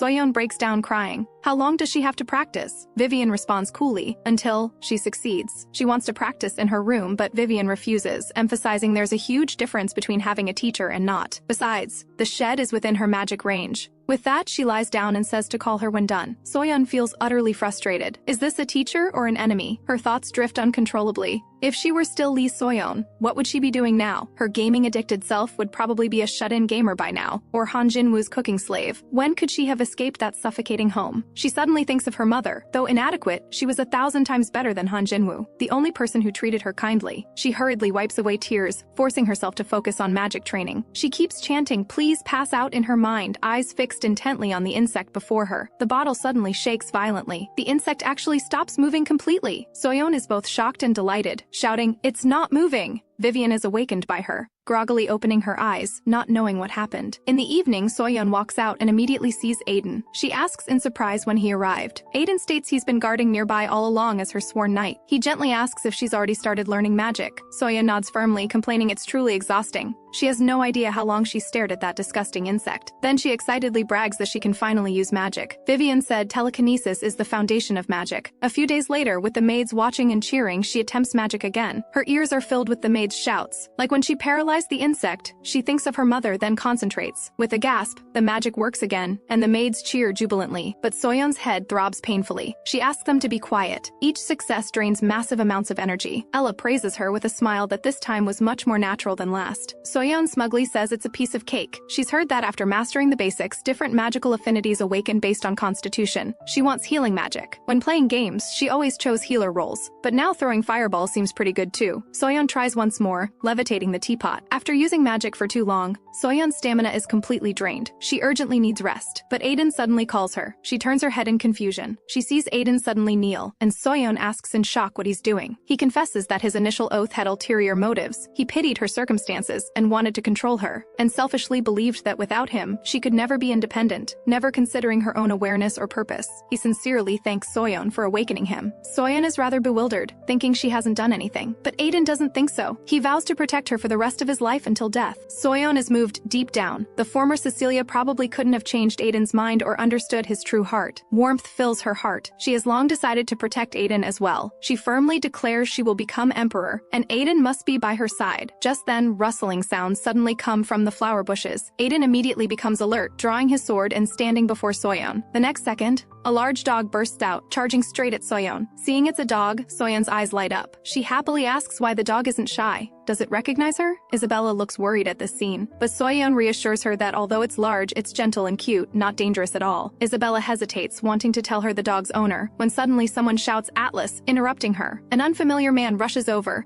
quickly bows to Soyeon upon seeing her, and apologizes for his carelessness. Soyeon examines his clothing, which she's never seen before, guessing he's someone else's servant. Aiden's expression darkens sharply, sternly ordering Sebastian to take the dog away. Soyeon is puzzled. Aiden actually knows this person. The man apologizes frantically, then urgently calls Atlas, but the dog refuses to leave. Seeing this, Soyeon also can't bear to part with the adorable big dog. She suggests to Sebastian that Atlas play with her a bit longer. Aiden urgently tries to dissuade her. The dog's owner isn't Sebastian. Seeing him like this, Soyeon grows nervous. Who is the dog's owner? Just then, a familiar yet strange voice comes from behind the bushes. So Atlas is here. Atlas wags its tail and walks toward him. Victor slowly emerges. He teasingly remarks that Soyeon has made a new boyfriend. Seeing her expression sour, Victor deliberately teases, if not a new boyfriend, then an old flame. Learning the owner is Victor, Soyeon angrily curses this traitor. She angrily retorts that Victor has time for banter when the project is nearly ruined. Victor calmly counters that the project was permitted by His Majesty, something he fought for. Soyeon challenges in displeasure. How is it yours when you clearly said the project was for all citizens? Victor shamelessly claims it's mutual aid between him and the people. Soyeon is infuriated. Aiden tries calling Cecilia to calm her, but Soyeon is too angry to back down. She's no longer the weak Cecilia from days ago. Soyeon concentrates intently, staring at Victor, but finds her magic ineffective. She can't believe it. She could use magic just moments ago. Why has it failed now? Victor laughs wildly, boasting he's not the only one who can use magic. Soyeon is furious. She didn't expect him to block it. Suddenly realizing she's full of doubt. Could Victor already use magic? Victor mocks her for showing off her power despite being so busy, telling her to stop while she's ahead. Soyeon sarcastically retorts that she wouldn't be so busy if not for cleaning up someone's mess. Victor plays dumb to the end. She recalls the comb incident. The day before that happened, only 3 servants and Aiden entered the room. Lucas and Nova entered before the incident occurred. She doesn't believe Lucas would do such a thing. The more she thinks, the stranger it seems. Why steal the comb specifically? Suddenly, Atlas bites Victor hard. Victor stubbornly warns Soyeon not to two-time before hastily fleeing. Soyeon is speechless. He should worry about his own leg. Aiden asks in confusion why she provoked the prince. Soyeon retorts defiantly that letting Victor act so arrogant will only make him push his luck. She suddenly remembers Aiden is her guard. Being so aggressive might make him feel guilty, so she reflects quietly, promising she'll try not to provoke Victor. Aiden bluntly tells her to remove the word try. Then he changes the subject, saying he has something to tell her. But there are too many eyes and ears here. The two find a secluded corner, and Soyeon asks what's going on. Aiden informs Soyeon that he has found a secret passage at the prince's construction site. Soyeon is both shocked and delighted, immediately wanting to act, but Aiden stops her. He urges her to stay calm. Panic won't solve problems. They need to act cautiously. He's already sent subordinates to observe the movements. The operation begins tonight. Soyeon and Aiden devise a battle plan, agreeing to act once the signal is given. The plan is to deal with Victor's workers and find evidence. As a gaming enthusiast, Soyeon is confident she can bring him down. The construction site has a clear hierarchy. High-ranking guards only do easy work. All the hard labor falls to ordinary workers, especially the night shift crews. Aiden's subordinates wait for the captain's signal, ready to spring into action. Soyeon hides in a barrel. Aiden asks worriedly if this is really okay. She says it's fine. There's no benefit to being seen by others.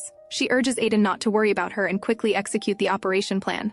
Aiden sighs helplessly, telling her to first hide her dress properly. Time slowly passes. The long-awaited operation is finally about to begin, and Soyeon is thrilled. Soyeon hides inside the barrel, nervously watching every movement outside. The subordinate excitedly reports finding crucial evidence. Soyeon secretly rejoices that everything is going smoothly. She's full of anticipation. As long as they reveal the truth to the people, they can topple Victor. Even though in the original game plot, Victor had handled things well and was deeply trusted by the people, she refuses to give up. At least she can destroy one of his villas. The next day, Victor's villa construction site is exposed. The public is shocked. The prince was secretly building a mansion. The people call for investigation, but Aiden sees Victor's composed manner and feels something is wrong.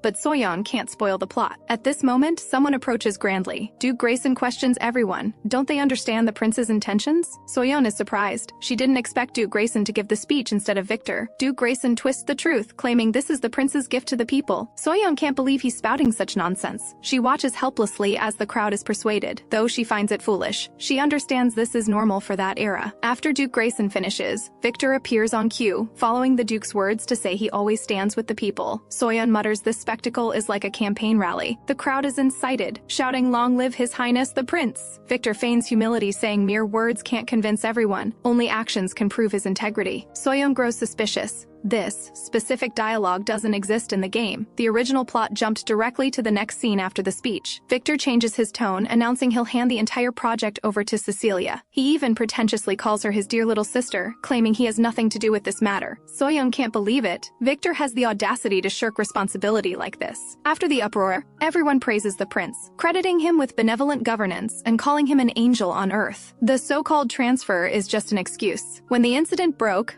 Victor's people had already evacuated. leaving only an empty construction site. All this makes Cecilia a laughingstock throughout the nation. Exactly what Victor wanted. But then again, Victor seems utterly unconcerned about this exposure. Recalling the previous comb incident that caused such a stir, Soyeon is certain this is a conspiracy between Victor and Grayson. The comb is her personal item. Only someone familiar with her room would know. Victor and his subordinates have never been there. The answer becomes crystal clear. Among those she trusts, there's a spy planted by Victor. Victor asks if they got it. The spy respectfully presents Isabella's notebook, saying it's something Soyeon has cherished recently. Victor flips through the papers, trying to find her weakness. Lately, Cecilia has grown increasingly assertive, repeatedly overshadowing him. He desperately wants to suppress her. He never expected the princess, who cherishes so little, to be fascinated by this stack of papers. Victor realizes she seems to have figured out he stole the comb. That took considerable effort, but Cecilia has changed too much recently. Even her way of speaking is completely different, as if her soul has been swapped. He stares at the paper's content, frowning. What language is this? The handwriting is as messy as a child's scribbles, strange and incomprehensible. Victor demands if they brought the wrong item. The person quickly denies it, saying they took it immediately after she put it down. Cecilia would draw such childish patterns? Truly baffling. Victor is fluent in dozens of foreign languages, yet has never seen this script. He patiently assumes the content is genuine, but can't find Cecilia's signature. Vivian is furious. She tells Soyeon to use magic to catch insects, but Soyeon plays dumb, smiling and saying she hasn't. She decides that whenever complicated matters arise, she'll seek out Vivian to practice magic. She doesn't understand. Learning magic is good, but why must it involve dealing with insects? But Vivian says this leads to faster progress. Soyeon looks puzzled. What's the connection? Vivian speaks earnestly. Magic isn't that simple. Your mental focus must become as natural as breathing. Only then can you enter the second stage. Look at Soyeon now. She needs weird poses just to lift a flower pot. Soyeon laughs awkwardly, her weakness exposed with no rebuttal. She glances at Vivian, who's been busy with something. She wonders what she's doing. Soyeon suddenly sees something, her eyes widening in shock. It's the 100 strands of Aiden's hair she secretly collected. Vivian remains focused on her work, completely oblivious to Soyeon's reaction. Soyeon's heart skips a beat. She quickly pretends she saw nothing and sits obediently in the chair, curious about what Vivian plans to do. Suddenly, a loud bang shatters the calm. Smoke instantly fills the room. Soyeon gasps in fright, hurriedly asking if Vivian is all right. Vivian stands up and quickly examines carefully. Soyeon anxiously asks what's happening. Aiden suddenly shouts for Cecilia to be careful. The smoke gradually clears. A dark figure slowly emerges. Everyone holds their breath tensely. The figure makes a soft, cute ba. Vivian excitedly announces the magic is complete. Looking utterly smug, she stares at the little creature, pondering a name. Should it be Barney or Fluffy? Soyeon pokes the thing curiously, asking in confusion if this is what she's been working on. Vivian nods proudly, showing off her creation. With this, she won't worry about running out of Aiden's hair. Soyeon clicks her tongue internally, using Aiden's hair to create this creature. It doesn't look like a real animal, but rather a toy. Vivian leans in and whispers to Soyeon that she still needs Aiden. Soyeon should bring him often. The little creature is exceptionally smart, showing great affection toward Aiden. Soyeon watches this scene, thinking to herself, ignorance is bliss. Returning to her chamber, the 3 servants rush forward to greet her. They curiously ask what magic she learned today. Soyeon sighs helplessly, grumbling she spent the entire time catching insects. Soyeon looks at them, her emotions troubled. She still can't believe it. The hidden traitor is among these 3 trusted people, young Cecilia cried, begging her mother not to leave, not to abandon her. The consort, weakened by illness, could only tearfully repeat her apologies. Cecilia sobbed and murmured no, begging her not to go, but it was useless. The doctor led her out, citing the need for the patient to rest quietly. Soyeon's dream overlaps. She looks at her mother on the hospital bed, softly calling out Mom. Her mother weakly cries out that the pain is unbearable. She murmurs, asking how long the pain will last. Soyeon cries, asking what can be done to heal. As the words fall, her mother loses consciousness. Everyone around immediately panics. Medical staff rush to take her out of the room, urgently calling for the defibrillator. She screams heart-wrenchingly for her mother, then snaps awake, realizing it was a dream. But the dull ache in her chest feels so real. This place suffocates like reality. Both are headache-inducing places. But if asked whether she wants to go back, her answer is no. Not because there are unfinished matters here, nor because Han Jinwoo exists in reality, simply because there's no one she cares about there. Just then, someone urgently calls Cecilia. She snaps back to reality, startled, asking what's wrong. Seeing it's Lucas, she asks in bewilderment why he's here. Lucas raises an eyebrow. That's his question. Why is she here? This is his research room. Soyeon laughs awkwardly to cover up, explaining she came for tomorrow's regular council meeting. It's an occasion wherein both the emperor and prince will attend. Lucas doesn't understand what this has to do with him. Soyeon smiles awkwardly, making excuses about being poisoned and forgetting everything, begging Lucas to teach her discussion methods. Lucas scoffs coldly. If that's the case, there's nothing he can do. He even suggests she go to the hospital first. Soyeon is speechless. Why does everyone tell people to go to the hospital? She even helped Nova. She emphasizes tomorrow is the council meeting, asking him to help. Lucas casually says he doesn't remember. Lucas stares at her swollen eyes, bluntly asking if she didn't sleep well. Soyeon hastily denies it, saying she's just tired. She can't exactly admit she cried from dreaming about her mother. She makes an excuse that thinking about tomorrow's council with Victor attending makes her incredibly nervous. Lucas advises her to sit up straight, look people in the eye, and be confident. Soyeon admits she wants to learn how to demolish Victor, but she's told those are just basics. He teaches her that, even without evidence, she should stubbornly insist she's right. Soyeon hesitates. Wouldn't that be rude? Lucas says no more, just telling her to improvise. Though she notes Lucas's advice, her heart remains filled with anxiety. What if she makes a mistake, and everyone mocks her? Just thinking about it sends chills down her spine. Before the council, she repeatedly recites Lucas's words. Sit up straight, look them in the eye, be confident. Then the emperor asks if construction has started. Soyeon nervously responds yes repeatedly. Ever since the comb incident, she's become very afraid of the emperor. Everyone present begins whispering. She takes a deep breath, forcing herself to stay calm. Then she speaks seriously. She began the waterway project under her brother Victor's instructions. She's still anxious inside. This should work, right? The emperor signals for the princess to speak first, telling her to flip the card on her seat to confirm the discussion topic. Seeing the word welfare, she knows this is merely the emperor's entertainment, not a real discussion. Fundamentally, it's about comparing who can satisfy the emperor more, her or Victor, like recreational amusement. Lucas saw through her long ago. She's unwilling to flatter and doesn't want to satisfy the emperor. If that's the case, she might as well say whatever she wants. No one cares about this kind of occasion anyway. She steadies herself and speaks, bluntly stating the empire's welfare facilities fall far short. Helpless orphans and elderly are everywhere. The current situation is heartbreaking. Therefore, she'll use this waterway project as a springboard for welfare. At these words, everyone becomes unsettled. Soyeon states she'll operate that building as a welfare facility, halt the project, and spend the money on welfare instead. The moment she finishes, someone objects, reminding her this is a serious council. But the emperor speaks up, telling everyone to let her finish. He asks what if the waterway project is for drinking water. She believes existing river water resources are sufficient. Rather than occupying land to build waterways, it's better to convert it into practical welfare facilities. Though she speaks forcefully, she's actually unsure inside. Half of what she said is nonsense. She declares loudly that as long as she completes it within the deadline, there's no problem. After finishing briefly, she's too nervous to look at everyone's reactions.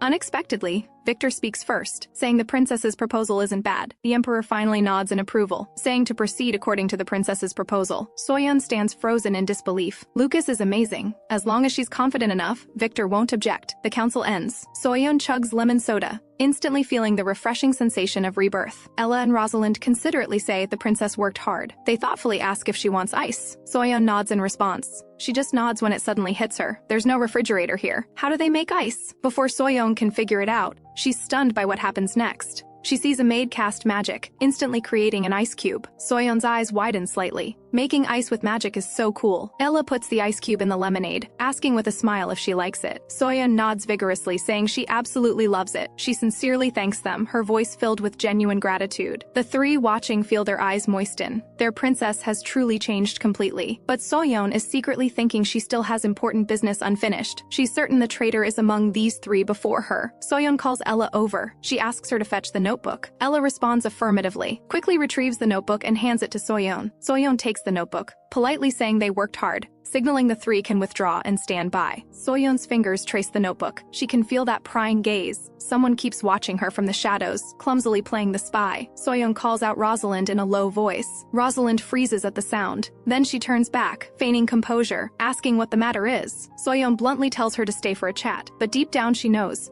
At times like these, the truth must be uncovered. Rosalind is utterly confused, asking what Soyeon commands. Soyeon deliberately puts on a stern face, using period drama tone to demand what crime she committed and to confess honestly. Rosalind panics momentarily, then pretends not to understand. Soyeon mutters to herself, "Is she going to play dumb to the end?" She denies vehemently, claiming she has no idea what Soyeon is talking about. Soyeon knows in her heart, from her intuition, this is absolutely the spy. How can she make her confess? She puts on a gloomy expression, asking Rosalind if she finds it strange. Rosalind is bewildered, unable to fathom the princess's intention. Soyeon speaks darkly. Combs don't have legs, yet it suddenly ran out of the drawer and disappeared. If being nice won't solve this, she says, her tone taking on a threatening edge. She's changed a lot during this time. She feels sorry about the past, so she's made great efforts. She stares intently at Rosalind, demanding if all her efforts were in vain. Playing the villainous role, she questions, "I believe treating people sincerely would be rewarded. Was it just my delusion?" Rosalind is devastated by these words, emotionally crying out, "Princess." She frantically begs for mercy, swearing she'll never betray again. As expected, mole is Rosalind. She seemed to lack loyalty, which is why Soyeon decided to test her. Though Rosalind returning the notebook without anyone noticing is quite impressive. Soyeon can't help but grumble. This is much harder than tasks in the game. Looking at the panic-stricken Rosalind, she begins to ponder how to deal with her. Rosalind keeps kowtowing and begging for mercy, crying that this is the last betrayal. Soyeon raises an eyebrow. The last time? Rosalind hurriedly explains, "Compared to Soyeon, Prince Victor is more terrifying." Soyeon doesn't understand. Rosalind confesses that because Soyeon was too tormenting, she turned to Victor. But she once witnessed something, Victor coldly saying he should have finished him off in one go. Hearing this, Soyeon is somewhat surprised he would say such things. She demands if the poisoning was also Victor's order. Rosalind quickly denies it, swearing she was asleep that day and woke up with Ella. Soyeon rapidly calculates how to handle this. Harsh punishment would contradict Cecilia's benevolent ruler image. After a moment's thought, Soyeon's eyes light up. She's thought of a brilliant idea. She invites Rosalind to become her double agent. Rosalind is shocked, speechless. Soyeon asks with a smile, her tone full of confidence and anticipation.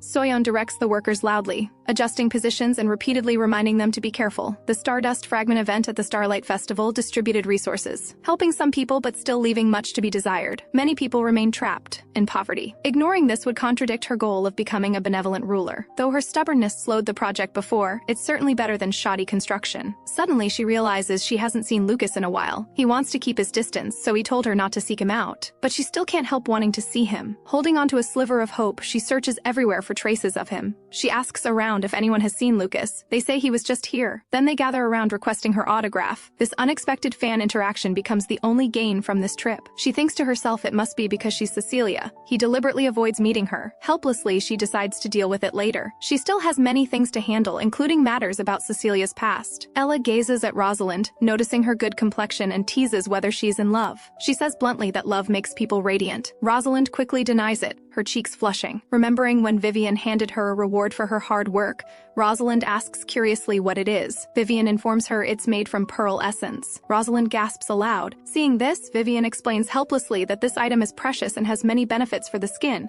She adds that Soyeon specifically instructed her to accept it. Soyeon watches them getting along harmoniously and secretly breathes a sigh of relief. It seems Rosalind has kept the double agent's secret. She steps in timely to stop the teasing, reminding everyone that if they see Lucas, they must inform her immediately. Everyone agrees in unison, but she knows finding Lucas is extremely difficult. Eliana suddenly appears, greeting her warmly. She proactively suggests having tea together. Soyeon asks if anything special has happened recently. Eliana mysteriously reveals there's a hot topic recently related to her. Soyeon looks puzzled. How did she become the center of discussion again? Eliana states bluntly it's rumors of two-timing, which have spread widely. Soyeon is shocked. How could there be such rumors? Could it be the cheating Victor mentioned? But Eliana says the rumors have actually received much praise. Everyone applauds it. Initially, the rumors drew criticism, and she was condemned as a fickle, unvirtuous princess. After spreading outside the palace, she was still criticized, but at a certain point, things shifted. Eliana speculates it's because her popularity skyrocketed after the Stardust fragment event, so public opinion quietly reversed. The negative rumors became praise for her charm. Everyone commends her extraordinary appeal that has two men competing for her heart. Soyeon doesn't know whether to laugh or cry. This turned out to be a blessing in disguise. She had worried it would affect her strategy plan, but now it seems there's no harm done. Eliana teases and praises that being pursued by two men is quite impressive. At this moment, a servant presents a letter, informing her it's from Prince Victor. Soyeon is puzzled. She asks again in disbelief, is this really a letter Victor wrote to her? The servant confirms yes. She can't help but wonder if this is a bomb disguised as a letter. Opening it, she finds Isabella's handwriting, an invitation to a pre-engagement party. She mutters to herself that the two are shamelessly flaunting their relationship. The invitation notes a modest party, but she knows the fifth princess's personality. This party will be anything but modest. The party is only a week away. Time is tight. Ella comes to report that the dress for the party is ready. Time flies, and in the blink of an eye, it's the day before the party. She finally sees Lucas. She can't help but demand why he's deliberately avoiding her, hiding desperately when he knows she's looking for him. She commands him not to move, threatening to use magic to trap him, but finds it doesn't work. Lucas says she's still far from ready. She retorts defiantly that she's still a beginner, but Lucas deflects effortlessly, saying he wasn't found. He appeared of his own accord. As her fiancé, accompanying her to the party is his duty. He said he would honestly fulfill the contract and absolutely won't shirk responsibility. Soyeon asks if his party attire is ready. Lucas says everything has been arranged. Hearing this, she responds dismissively, calculating something. She points out they have never formally danced together and feels regret. She resolves to take the initiative. She suggests dancing is also a fiancé's duty and musters the courage to extend her hand in invitation. Seeing no response from him, she reminds him her arm is about to fall off, just when she can't hold on any longer. She finally receives his response. Lucas accepts the invitation. Let's dance together. Lucas gently reminds Soyeon to relax her hand. Soyeon's face burns. She thinks to herself, is Lucas attacking her with his looks? She's too flustered to look directly at him, but Lucas demands she look at him. Soyeon hastily responds that she is looking. Lucas earnestly praises her for dancing better than at the last ball, yet he ponders internally that she might be an eccentric but sincere person. He can't help but suspect he misunderstood her before. This is her unknown side. But Soyeon is so nervous her palms are sweating. Lucas has no idea how much she sacrificed to practice dancing, nor does he know how shy she feels being held by his strong hand. Even less does anyone know that Lucas is her beloved favorite character from the game. Soyeon asks anxiously if she has improved. Lucas gives a brief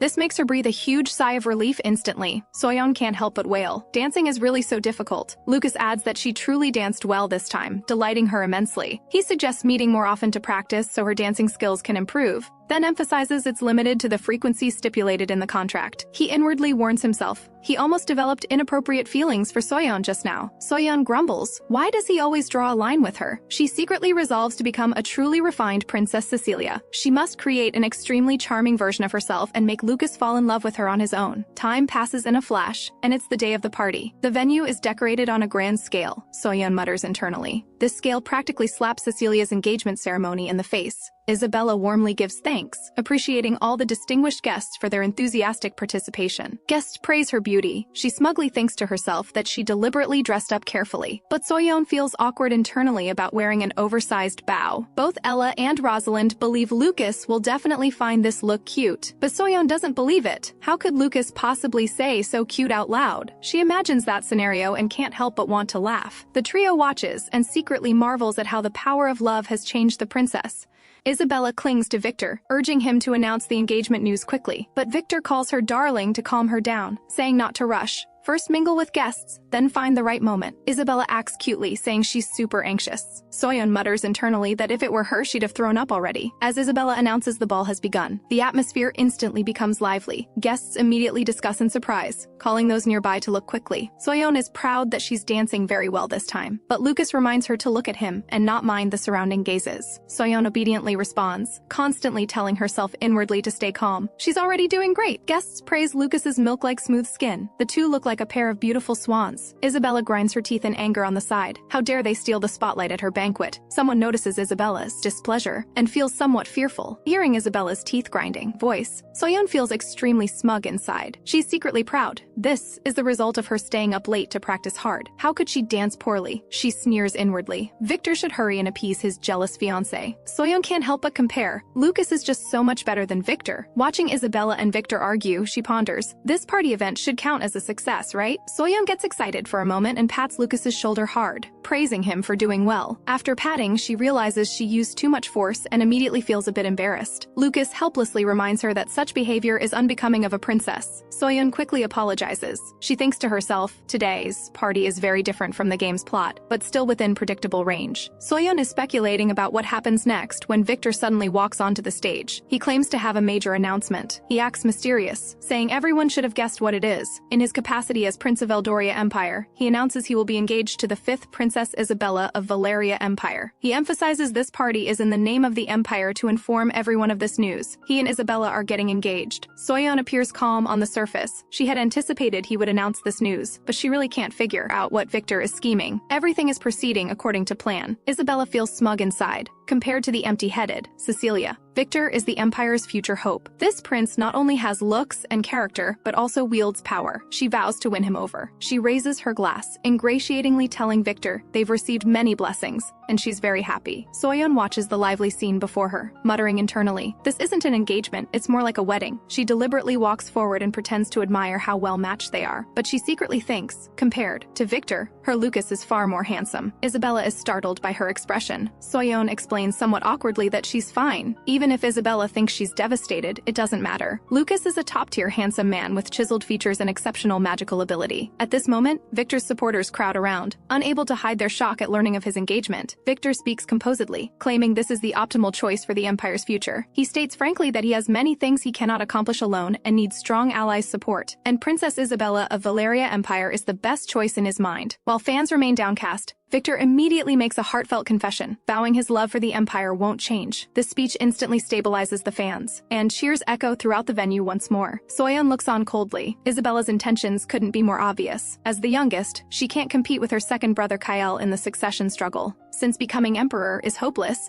becoming the Empire's consort is the best solution. Once the engagement news breaks, both sides' forces begin to check each other. This power game is difficult, but as long as she gains enough support, there's still a chance of winning. More importantly, she holds the plot strategy guide. The only variable is that each action she takes might cause unexpected changes. Lucas points out quietly, it would be strange not to announce something so obvious. The fifth princess's purpose is crystal clear. But Soyeon worries, even if Isabella is incompetent, Valeria's support cannot be underestimated. Fortunately, she already has a solution in mind. Lucas watches her with growing surprise. In the past, she would have already flown into a rage and blamed others. The servant said before that she changed because of love. Could it really not be just talk? This question circles in Lucas's mind. Could she really have changed because she likes him? Soyeon rubs her throbbing temples, thinking to herself how exhausted she is. She can't help but grumble. A homebody really isn't suited for palace intrigue, but no matter how tired, she can't slack off. She must seize the opportunity now to gain more points and establish a firm foothold. She deliberately approaches to mock them, making such a big spectacle people might think it's a wedding. Victor confidently states, of course, his engagement ceremony far surpasses her shabby affair. Isabella timely pulls Victor to greet the young lords from Valeria. Soyeon watches the two with displeasure. She notices Victor's subordinates have clearly strengthened their guard, especially Victor's confidant, Duke Grayson. His arrogant manner is particularly grating to her eyes. Soyeon clenches her fists. She'll pay them back double sooner or later because her legs hurt from standing. She turns to Lucas and suggests they leave the venue first. She just takes a step and stumbles. Lucas catches her with lightning reflexes, gently reminding her to be careful. The warm embrace makes Soyeon's heart skip a beat. She smiles and thanks him. This scene makes the usually calm and composed Lucas's heart skip a beat uncontrollably. She steadies herself, quietly feeling grateful the expensive dress wasn't soiled. She asks Lucas somewhat anxiously if her performance as a princess today was decent. Aiden's voice suddenly comes through. He grabs Soyeon's wrist, anxiously asking if she's alright. Lucas's gaze turns cold. Aiden challenges him, asking if he's afraid he'll harm the princess. He states bluntly that his duty is to protect the princess, and he knows she has a fiancé. He won't have other thoughts. Soyeon feels the force from both sides and sighs helplessly, telling them to let go. Only then does Aiden realize and releases his grip in panic. He immediately kneels guiltily, bowing to Soyeon and admitting he was rude. She gently reassures Aiden that with Lucas by her side, he needn't worry excessively about her. Aiden's gaze becomes desolate as he says he understands. She adds with a smile that next time he only needs to come when it's truly urgent. Soyeon smiles and thanks Aiden for his hard work. Aiden's face instantly flushes red. Then he obediently withdraws first. Lucas's heart is restless. If Cecilia likes him, this seems like he's using her. He recalls that when they first met, they were already in a contract marriage, but both sides had no feelings whatsoever. At that time, both sides had agreed there would be no feelings.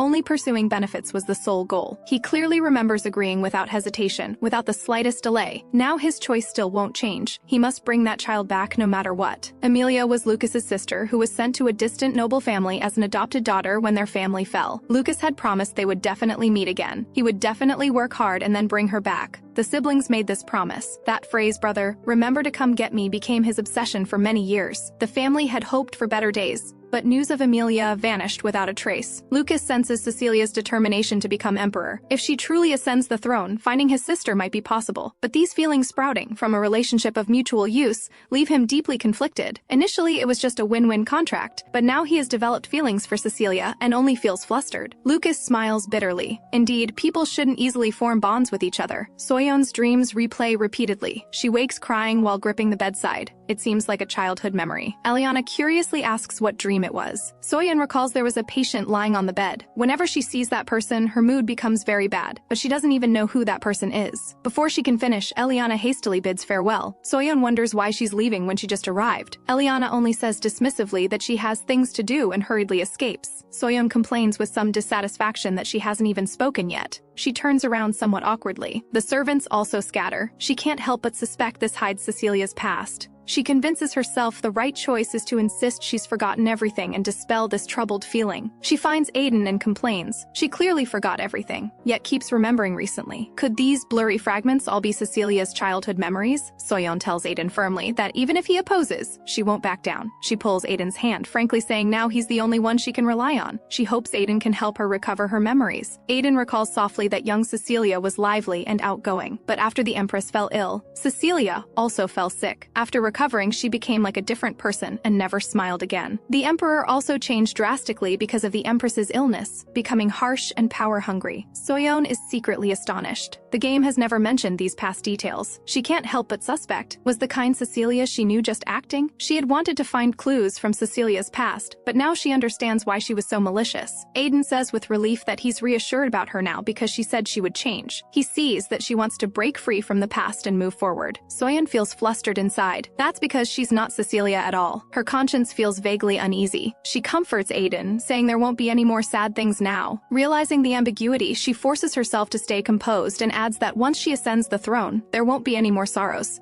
Soyeon vows inwardly that she'll take responsibility for her words. No matter what Cecilia's past was like, she will rewrite her fate. Full of energy, she resolves to work hard from now on. Though she doesn't have a concrete plan yet, she must carefully formulate strategies going forward and advance her romance operation plan. Aiden watches her joyfully and reflects. This Cecilia truly deserves his oath of eternal loyalty. His oath of loyalty moves Soyeon. She never expected him to respect her so much. She pats her chest in assurance, telling Aiden to trust her completely. She secretly delights inwardly. First earn respect, then earn love, one step at a time. After returning to her room, she grows more puzzled about this precious venom. How was it obtained? Isn't this very precious? Who delivered the poison? And how did they get it here? Could it be something Cecilia obtained through a personal transaction? She has no clue. Just like her transmigration, there's no answer. She recalls Vivian's tracking magic. Though advanced, if she tries to imitate it, she might be able to identify the culprit. But she's just a magic beginner. Doing this is a bit difficult. Could it be the bottle was given as a gift because it's pretty? If she can uncover the cause of Cecilia's death, she might learn the truth about her transmigration. Though she's already prepared to die here, curiosity is ultimately hard to suppress. As drowsiness sweeps over her, the strange voice sounds again, asking if she's enjoying this life. Soyeon breaks out in cold sweat. Did she mishear? This tone clearly knows she's not the real Cecilia. She suppresses her fear, telling herself this is just an auditory hallucination from being too lazy. Compared to the days of being scolded by Han Jinwoo, her current life is truly happy. She won't let anyone take this stability from her. She just wants to hold on to it tightly. She shakes her head to concentrate, resolving to make the strategy notes even more perfect. She chants inwardly that she must make it foolproof. She keeps encouraging herself to make it even more perfect, until she absolutely can't hold on anymore. Felix quickly signals Ella to slow her breathing, asking what happened. Ella, still shaken, recounts asking Soyeon to return to bed in the early morning, but she was stunned by the scene before her. Soyeon is helpless. It's just a nosebleed, why make such a fuss? But Ella says she was a bloody mess. Soyeon mutters to herself. If she worked this hard in the real world, she'd have been top of her school long ago. She ponders that last night's androgynous voice was just an auditory hallucination. Felix helplessly reminds Soyeon she should go to bed earlier. Soyeon casually agrees, saying she knows. Changing the subject, Soyeon urgently asks about the latest progress on the project. Aiden informs her everything is going smoothly. They're replenishing scarce materials as instructed, and most of the prince's people have left. Some still propose working for monthly wages, willing to stay and continue serving. Hearing this, she becomes ecstatic. Have people finally started trusting her? Aiden then reveals the prince's popularity is nowhere near what it used to be. Soyeon asks in surprise. It seems this engagement dealt him quite a blow. Though Valeria's support can expand Victor's influence, this not only greatly disappointed his fanatical supporters, but also shocked commoners struggling in difficult times. Soyeon's eyes light up. She immediately decides to go outside the palace. Aiden looks hesitant. She says confidently that everything that needs to be done is finished. Perfect timing to check the outside situation. She also wants to inspect the project's status, gauge public support rates, and enjoy the scenery outside the palace. Hearing this, Aiden says no more, only stating he'll go prepare. Soyeon can barely contain her excitement. Going outside the palace in broad daylight is the first time since transmigrating. Hidden in the courtyard is a small door. Following the path, they can quietly leave the palace.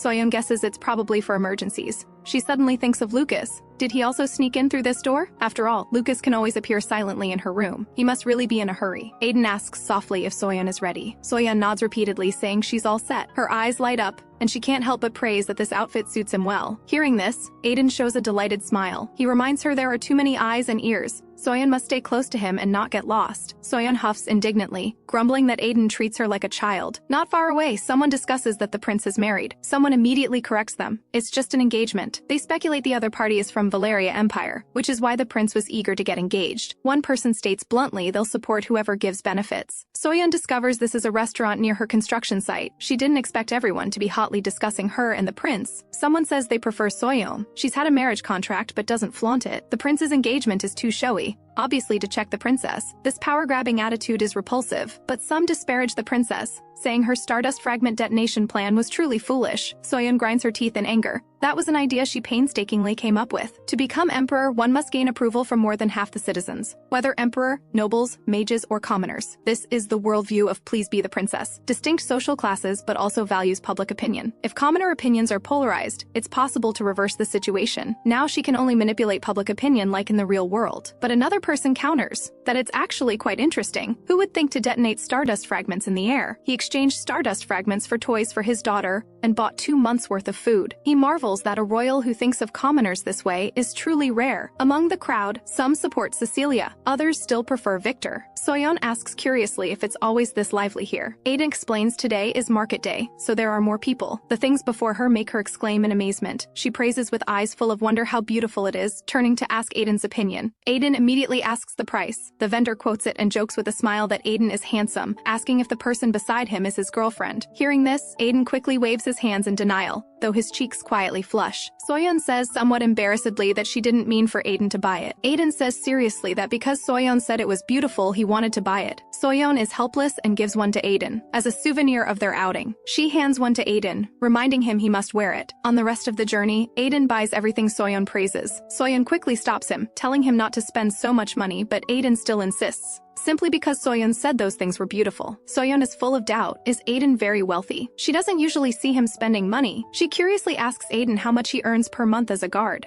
Aiden honestly answers he can receive over 100 stardust fragments. Hearing this, Soyeon is instantly shocked. The stardust fragments she detonated were not a small amount of money. That staggering amount equals 100 months of Aiden's salary. She sincerely marvels that Aiden is truly great, and she's quite remarkable too to have such a guard. Soyeon stares at the mountain of items, hesitantly asking if they bought too much, without her saying anything. Aiden mutters how much these things suit her while frantically making purchases, more excited than she is. He refuses her help and shoulders everything himself. Walking outside the palace after so long and feeling the breeze, Soyeon is in an exceptionally good mood. Aiden suddenly asks if she remembers this place. Soyeon admits frankly she has no memory of it. After all, it's her first time here since possessing this body. She sincerely thanks Aiden for being by her side. Aiden doesn't understand why. Soyeon explains she's thanking him for reminding her, but inwardly, a trace of guilt quietly rises. Just as the two prepare to leave, a rough hand suddenly grabs Soyeon. Soyeon, still startled, demands who he is and tells him to let go. The man viciously demands she hand over her valuables, but Aiden reacts with lightning speed, instantly restraining the man. His gaze sharp, he demands who sent him. The man panics and can't speak. Seeing he won't speak, Aiden's anger intensifies and he applies more force, demanding again. Seeing this, Soyeon quickly intervenes, afraid Aiden might use too much force and kill him. Though Aiden's original character design is to become very agitated when Cecilia is in danger, she still can't bear it. She suddenly recalls, this man is the one who said the princess was interesting at the restaurant earlier. Soyeon doesn't understand. He clearly has work, so why rob in the street? But the man mocks them for their high status, saying they don't understand laborers' hardships at all. He makes a threat. If they don't let him go, he'll spread news of the two of them being in love. She didn't expect this person to be so brazen. She hadn't planned to be aggressive. Soyeon hesitates inwardly. Once the guards are alerted, her Aiden's secret outing will be exposed. Never mind whether people will misunderstand her and Aiden, but her identity will definitely be exposed. Soyeon softens her tone, asking the man's name. In the palace, a guard asks worriedly what happened to the emperor. The emperor's voice comes from inside the door, insisting he's fine. He leans weakly on the couch. Time and illness have made him increasingly haggard, and the symbols of power have grown dull. He's unwilling to decay like this. He still has too many ambitions unrealized, yet he can't even grip his cane steadily. Matthews sees this and speaks with a hint of lament. The trembling hands look very painful. The emperor calls weakly for Matthews. Seeing this, Matthews asks if they should advance the plan. The emperor readily agrees, telling him to find suitable items. A vicious glint flashes in the emperor's eyes. Anyone who obstructs him must be eliminated, even if it's his own daughter. He absolutely won't show mercy. On the other side, Aiden looks utterly confused, demanding why Soyeon would trust that person. But Soyeon sees it clearly. As long as she can gain one more supporter, whether he betrays doesn't matter. Aiden is deeply moved. Cecilia has truly done many things she wouldn't have done before. Soyeon smiles in acknowledgement, laughing it off. She recalls asking the man's name again. He looks puzzled and doesn't speak. Soyeon sees through his concerns and introduces herself first as Clara. The man hesitates a moment, then gives his name.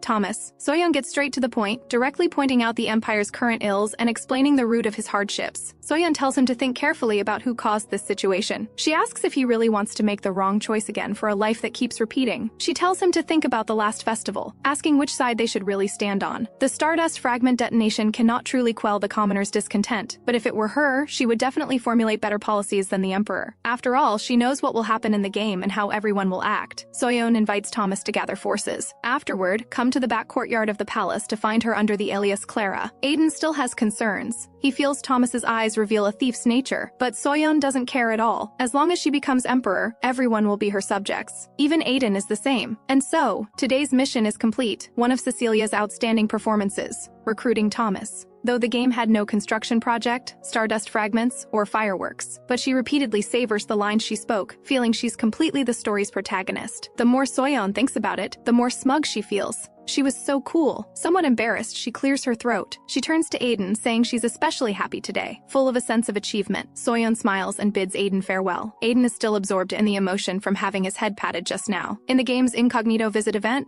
Soyeon quietly adds her own little schemes. She wants to recruit commoners as informants, both gaining assistance and raising support, killing two birds with one stone. In the original plot, Thomas swore loyalty after learning she was the princess, but she recruited him before he knew. He can't possibly disobey. She secretly tosses him her purse. The follow-up is entrusted to Aiden. A few more days pass, and Soyeon gradually adapts to the busy routine of being a princess. She avoids Victor, who's preparing his engagement, and focuses on managing servants and maintaining noble relationships. Having tea with nobles to build friendships is a piece of cake for her. Victor is tied up by the youngest princess, unable to move. She takes the opportunity to meet regularly with Lucas to build affection while exchanging important intelligence. The more Soyeon looks, the more she thinks Lucas resembles Vivian. She wonders if all people who use magic are like this. Though she squeezes time to practice magic, she still needs a long time to become proficient. Creating stardust fragments, such advanced magic, is an impossible dream. She's eager to find shortcuts. She tries to chat with Lucas, asking what he's doing, but she's ignored. Soyeon mentions Victor being too quiet, wondering if he's too busy. Lucas says bluntly that's better for her, but Soyeon says it's boring. At that, Lucas tells her if she wants to fight, find her sworn knight. He doesn't want to get involved. She retorts she wouldn't do such crude things, secretly annoyed that Lucas always subtly attacks her with words. She emphasizes her concern that nobles will discover Lucas is avoiding her, exposing their fake lover status. Lucas confidently declares he only acts after observation and will never make mistakes. Soyeon feels Lucas is subtly mocking her for not reading situations well. She presses on asking what if something goes wrong. Lucas asks her to recall if he's ever disappointed her before. Soyeon thinks carefully and realizes Lucas truly hasn't disappointed her, but they should have gotten closer after the engagement party. Yet Lucas always maintains distance, leaving her confused. Soyeon knows the nobles don't know the truth about the contract. She must convince Lucas quickly. Lucas watches Soyeon, who comes frequently, suspecting she's not simply here for the engagement contract. Could she truly love him? Soyeon resolves to conquer Lucas, helping her perfectly achieve the Emperor plan. She must be known for having a deeper relationship than Victor. Her pride won't allow otherwise. They need to appear more intimate, like truly loving partners. Lucas reiterates the contract's core: mutual non-interference after marriage. Absolutely no concessions.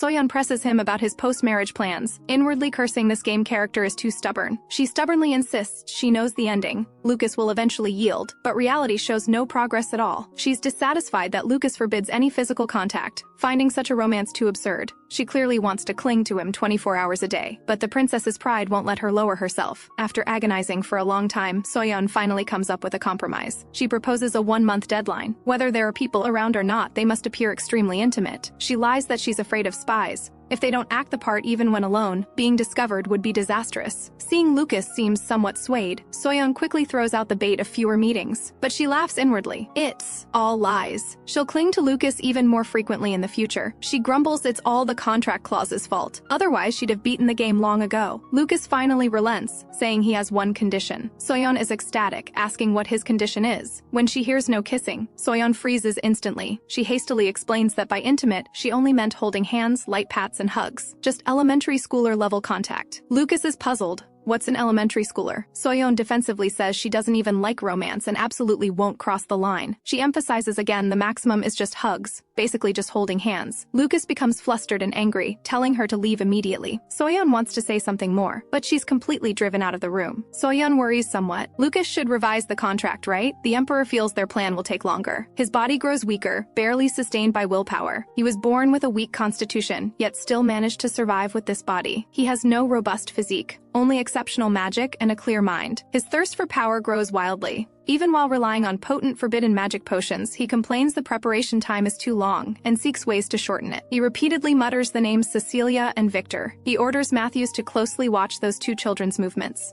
Victor feels utterly miserable. Shopping for dresses with Isabella is pure torture. The woman endlessly asks which one looks better, and vague responses won't cut it. Isabella insists he pick the most beautiful one. She wants to finish quickly and return to the palace, constantly urging Victor. He suppresses his impatience and praises the dress in her right hand. Isabella immediately brightens up and settles on it, but Victor's scalp tingles with irritation. Thanks to the acting skills he's developed during this time, he manages to endure all the annoyance. He spent 5 hours with her in the dress shop. This is already the third time choosing nearly identical styles. Isabella still hesitates, overwhelmed by too many beautiful dresses. Victor screams internally, "Doesn't this woman ever get tired?" Fortunately, she has to return to Valeria Empire in an hour. Finally, she makes her choice, the very style he recommended first. These 5 hours were completely meaningless. The two agree to prepare separately for the engagement and meet again on the ceremony day. Victor feigns affection, saying he'll miss her and write often. But Isabella insists letters can't compare to meeting in person. Victor is nearly driven mad by her theatrics. He lies about learning voice transmission magic. Despite claiming he can't bear to part, he hasn't even eaten dinner yet, insists on seeing her off. He says his heart is filled with emptiness because of this. Isabella is deeply moved.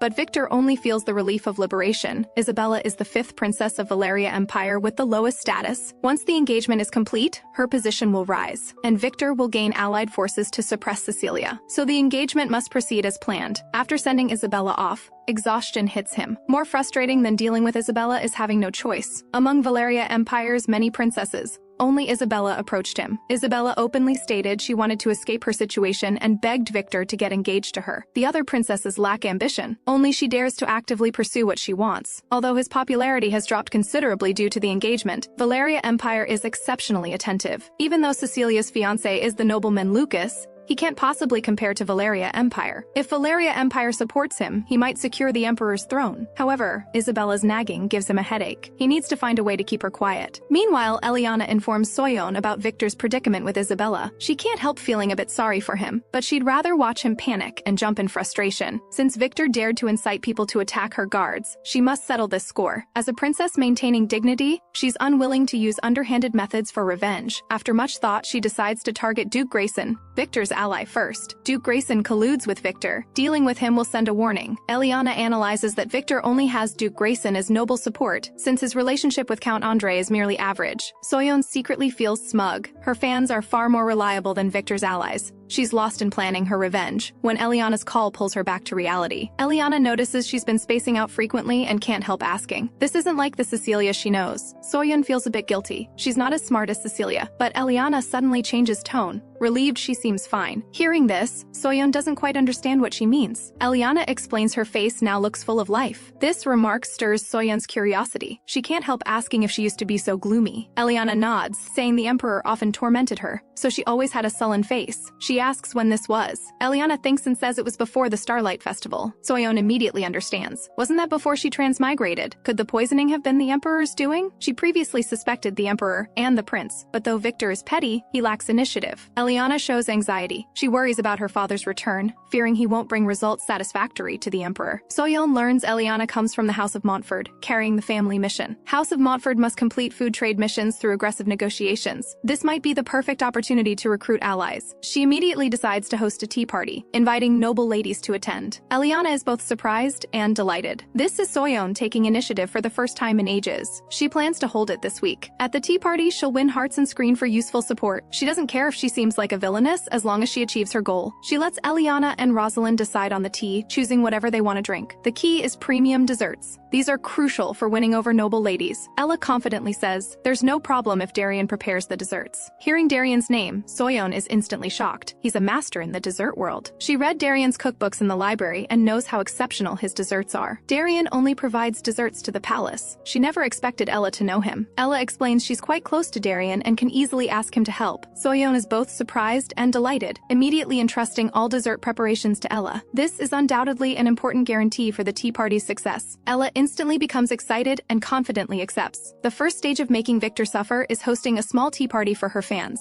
Though small in scale, the quality is exceptional. Soyeon's tea party is a complete success, and Ella's network is astonishing. She actually invites the legendary Darian, allowing guests to taste the delicacies from the cookbooks. The apple pie that melts in the mouth makes guests exclaim this is the most delicious thing they've ever eaten. Soyeon secretly locks onto her first target, Duke Grayson. She's certain that guy has already sided with Victor and must be removed. She tastes a bite and is amazed. It's absolutely delicious. Seeing the tea party's success, Ella and Darian show satisfied smiles. As the tea party atmosphere intensifies, Soyeon stands up and solemnly thanks everyone present, highlighting the tea party's focus. She slowly shares her standard for an emperor. An emperor should be the empire's role model, embodying all virtues and morals. The foremost duty is protecting citizens' welfare. This is an unshakable baseline. Leaders who don't consider others will ultimately be destroyed by their own arrogance. She firmly asks if everyone agrees. Soyeon states directly that as Cecilia, she's completely qualified to sit on the emperor's throne. She sincerely asks everyone to love her more and support her more firmly than now, and she declares powerfully that she will become the empire's emperor. Regarding outside rumors about her giving up the throne, she immediately refutes them head-on. She sincerely hopes to receive everyone's unconditional support and asks them to choose her side. She understands everyone's hesitation and allows them to freely choose whether to stay, but she firmly believes those who truly love and cherish her will stand firm.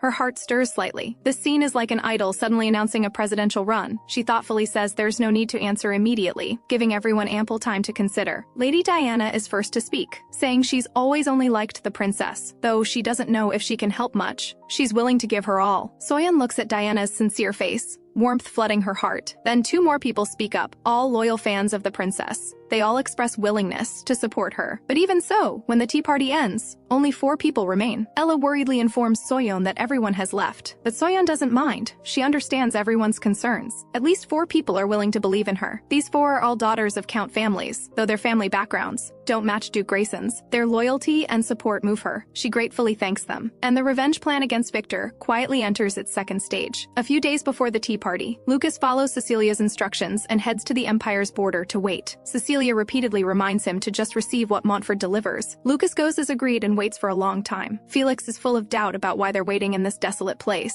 Lucas explains he heard a merchant group would pass through. He still finds it baffling. Just as he waits restlessly, unusual movement appears in the distance. It's exactly the person Cecilia mentioned who can balance Duke Grayson. The other party recognizes Lucas first, excitedly mentioning how Lucas saved his daughter. He admits he's always been grateful for this kindness, but hasn't known how to repay it. When he sent gifts, they were refused, and dinner invitations were also declined. Lucas mildly says there's no need to worry about it. Then he indicates the items the princess entrusted on the carriage, asking if the quantity is sufficient and requesting long-term trade. He tells him to report honestly to the emperor. Seeing the quantity of items, the other party is extremely surprised. Felix watches from afar, puzzled about what they're discussing. Finally, the important day arrives when the Montfort merchant group enters the palace. Soyeon worries inwardly, hoping Lucas and Felix are going smoothly. In the Great Hall, everyone gathers for the trade results presentation. The emperor speaks up, stating that he cares more about final results than process. His gaze falls on Duke Montfort, ordering him to report on the trade situation. Duke Montfort responds respectfully, then states his trade with the northern country went smoothly, and he became a long-term Stardust fragment customer. At these words, the entire hall erupts. Stardust fragments aren't even enough for Eldoria Empire itself. How could they supply long-term externally? Mages can't produce unlimited amounts all year. During the magic stone charging period, production drops sharply. Hearing this, the emperor asks what method he used. Duke Montfort knows knows deeply that past stardust fragments were single-use and couldn't be reused. As he finishes speaking, he takes out a small box, saying that just by placing stardust fragments in this box, they can be reused. And he publicly announces that this miraculous box is Princess Cecilia's invention. The word princess shocks everyone, and gazes turn to Soyeon. Soyeon feels smug. This is equivalent to publicly declaring to everyone that Montfort stands on her side. A slight smile curves her lips as she thinks to herself, "Victor, just wait. The good show is only beginning." Doubting voices still ring in her ears. Everyone's shock is hard to calm. They can't believe this is Cecilia's invention. Someone mutters whether the princess used forbidden magic. Immediately someone speaks up to stop them from mentioning forbidden magic. Soyeon's heart churns with mixed feelings. She's really still not used to being the center of attention. The emperor, who has remained silent, calls out Cecilia's name, telling her to explain the situation to everyone. She calmly begins. The preservation liquid has nothing to do with magic, much less forbidden magic. It's made from substances naturally produced by the world. The game Please Be the Princess has simple settings. This is just an accidentally discovered invention. Soyeon states directly that the raw material is a substance everyone knows, deliberately keeping them in suspense. Watching everyone's bewildered expressions, she secretly takes pride in her protagonist's halo. She emphasizes again that she used no magic, only matter from living beings around them. She states frankly that stardust fragments should be used to their full potential. Leaving them idle is wasteful. Depreciated stardust fragments might as well serve as fire starters in emergencies. The characteristic of not needing storage makes their value skyrocket. She changes tone, announcing this is the miraculous liquid that regenerates stardust fragments. Everyone can't contain their urgency, wanting to know what it is. When she reveals its monster fluid, the entire hall's breathing stops. She explains that if you soak and store stardust fragments at low temperature, fragments that melted and disappeared from overuse, or those that can no longer be used, can absorb energy and regenerate. Recalling when she held Vivian's created stardust fragments in Lucas's lab, casually placing them next to monsters, the fragments kept increasing as if regenerating. At first she thought she saw wrong. Only after repeated confirmation did she dare believe it. Thanks to Lucas and Vivian's assistance, this achievement exists. Someone urgently asks if they can have endless stardust fragments. Soyeon clarifies it's not permanent. The fluid's energy is limited. Supplementing nutrition can extend preservation. 3 times is optimal. She informs them that stardust fragment preservation has been tested and results are reliable. The scene buzzes with activity. Applause thunders again. Everyone praises the princess as remarkable. Someone immediately expresses wanting to invest in the Montfort family merchant group. Cheers rise one after another. Shouts of "Long live the princess" are deafening. Soyeon secretly rejoices. The plan is going more smoothly than expected. She mocks Victor in her heart. He must be anxious now. She can't help laughing secretly. But Lucas suddenly warns about expression management. She can't expose her real emotions. Soyeon can only suppress her laughter, saying she'll maintain the princess's dignity. The emperor signals everyone to quiet down, praising her for accomplishing something remarkable. Soyeon politely thanks him, but the emperor asks how to solve insufficient quantity. She states they must manufacture more preservation liquid and stardust fragments to balance supply and demand. She suggests letting alchemists and mages work together. The emperor agrees. Soyeon seizes the opportunity to propose collecting stardust fragments from all citizens.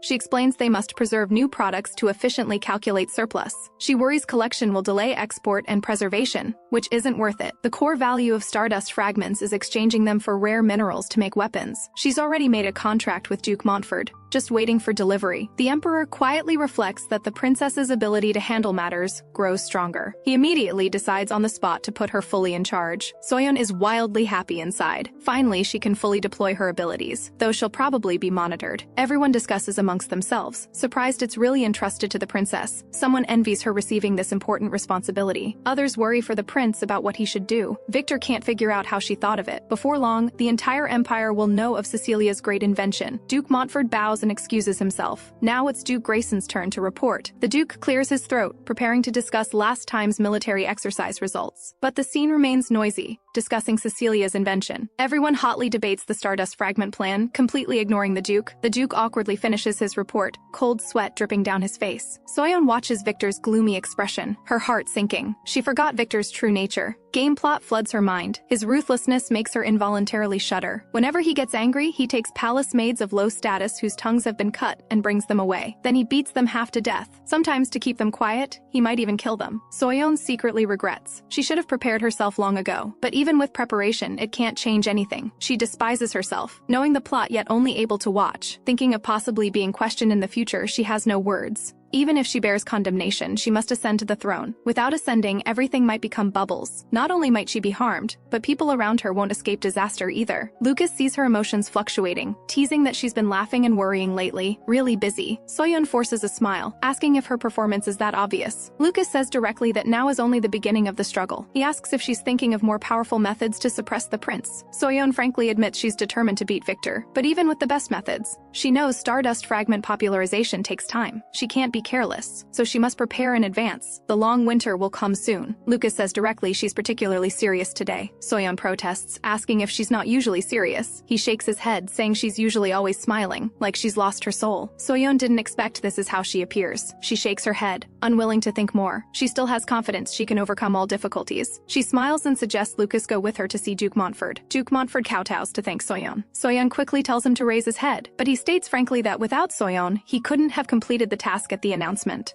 Soyeon recalls she once confessed her ultimate goal to Duke Montfort. He mentions this path is destined to be full of thorns. His daughter Isabella says Soyeon has been looking worried lately. He fears Soyeon bears too much pressure, but seeing Soyeon so full of vitality in person, he's completely relieved. Soyeon wonders if what Isabella said about her being melancholy is true. It seems palace life made Cecilia very hard. She smiles and makes her request, hoping the Duke will help her path go more smoothly. The Duke agrees without hesitation, telling her to give orders freely and he won't refuse. Soyeon knows Cecilia visited the Duke's house many times, but still worries whether he'll betray her. As time slowly passes, Soyeon's magical progress becomes increasingly obvious. Now she can make objects float and write words using magic. These are results of repeated training. She found the trick. Investing emotion makes everything twice as effective. She secretly wonders if burning hatred toward Victor would work even better. Soyeon confirms with Vivian whether she can pass the telekinesis subject. Vivian says she's already seen her characteristics. Now she can learn magic. Soyeon is full of doubt. Vivian explains everyone has their own unique inherent magic characteristics. Characteristic magic requires more concentration than telekinesis magic. It's influenced by personality and preferences, varying from person to person. Vivian gives an example. Lucas's characteristic is fire magic, opposite to his personality. Soyeon secretly feels fortunate to have so many capable assistants around her. She can't help fantasizing. How great would it be if she could have fire, water, or ice abilities? Vivian tells her to try them one by one and find what suits her best. Soyeon is instantly confused. Does she have to repeat the previous basic tests? Vivian confirms with a smile, telling her to use the feeling of telekinesis to control objects and find what suits her. She also comforts her that there are no bugs this time. It's much simpler than previous tests. Soyeon inwardly wails, when will this hellish basic course end? But thinking again, telekinesis is already a piece of cake for her. She immediately regains confidence, but she can't help sneaking peeks at Aiden and Pink Fluffy's intimate interactions. This little pig was created from his hair. No wonder they're so close. Vivian reminds her in time, telling Soyeon to quickly focus and put effort into magic practice. Meanwhile, the welfare project begins wrapping up. To increase stardust fragments, besides constantly working hard, she also practices magic. She also distributes test items to nobles supporting her. Nobles from Victor's camp see this and also start showing goodwill. Soyeon is grateful she told her fans at the previous tea party and had them help contact mages and alchemists. She dares not be careless, fearing Victor has hidden weapons. After all, Victor's military power is stronger. In political struggles, military force is often the most effective bargaining chip, but she hopes everything can be completed before winter. Lucas can't help complaining that's because she's not doing it, so she speaks so easily. She knows deeply that monster fluid extraction is complex, and subsequent processing is even more tedious.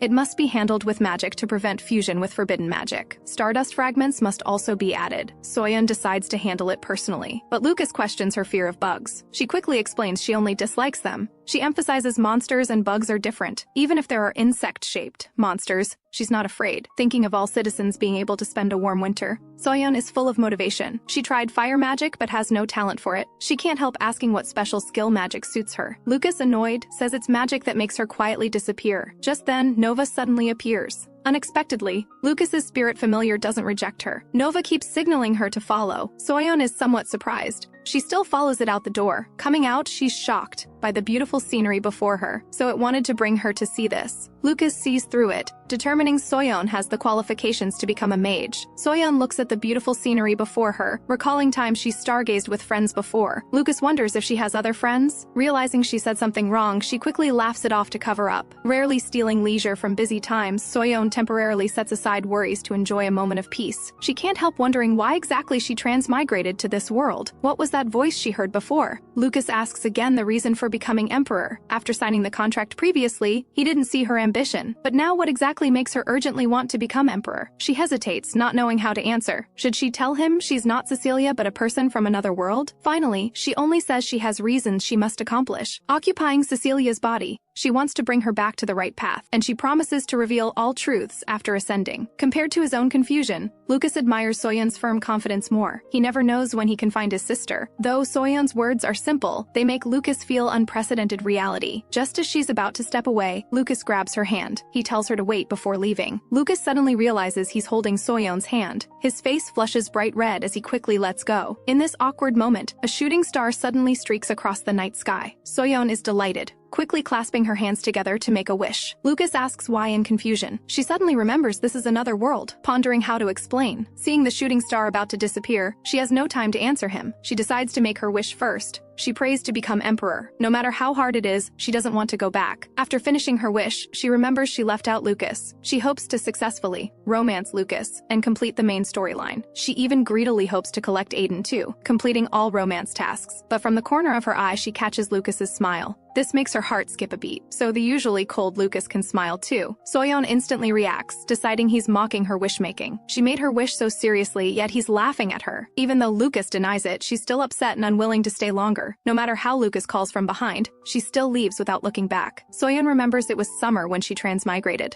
Summer passes to autumn. Cool breezes disperse the heat. Soyeon's welfare facilities gradually take shape. She thanks everyone for their hard work, but Ella says there's no need to be polite. This is what they should do. The next second, she announces she'll raise their salaries. All three's eyes instantly light up. Stardust fragment output has considerable profits. She decides to share with them. Without them, none of this could be done. All three are overwhelmed with favor, immediately kowtowing and shouting, "Long live the princess." Seeing this, Soyeon quickly signals them to rise and calm down. In this joyful atmosphere, Aiden's figure suddenly appears. His expression is somewhat unnatural, saying he has important matters to report to Soyeon. Soyeon dismisses the three, asking if it's about the project. Aiden first reports on project progress, saying it's already 80% complete. Thanks to materials supported by the Montford Merchant Group, supplies have been very smooth. Hearing this, Soyeon is very satisfied. He then mentions that little thief worker from before. He doesn't know if Soyeon convinced him, but he no longer slanders the princess.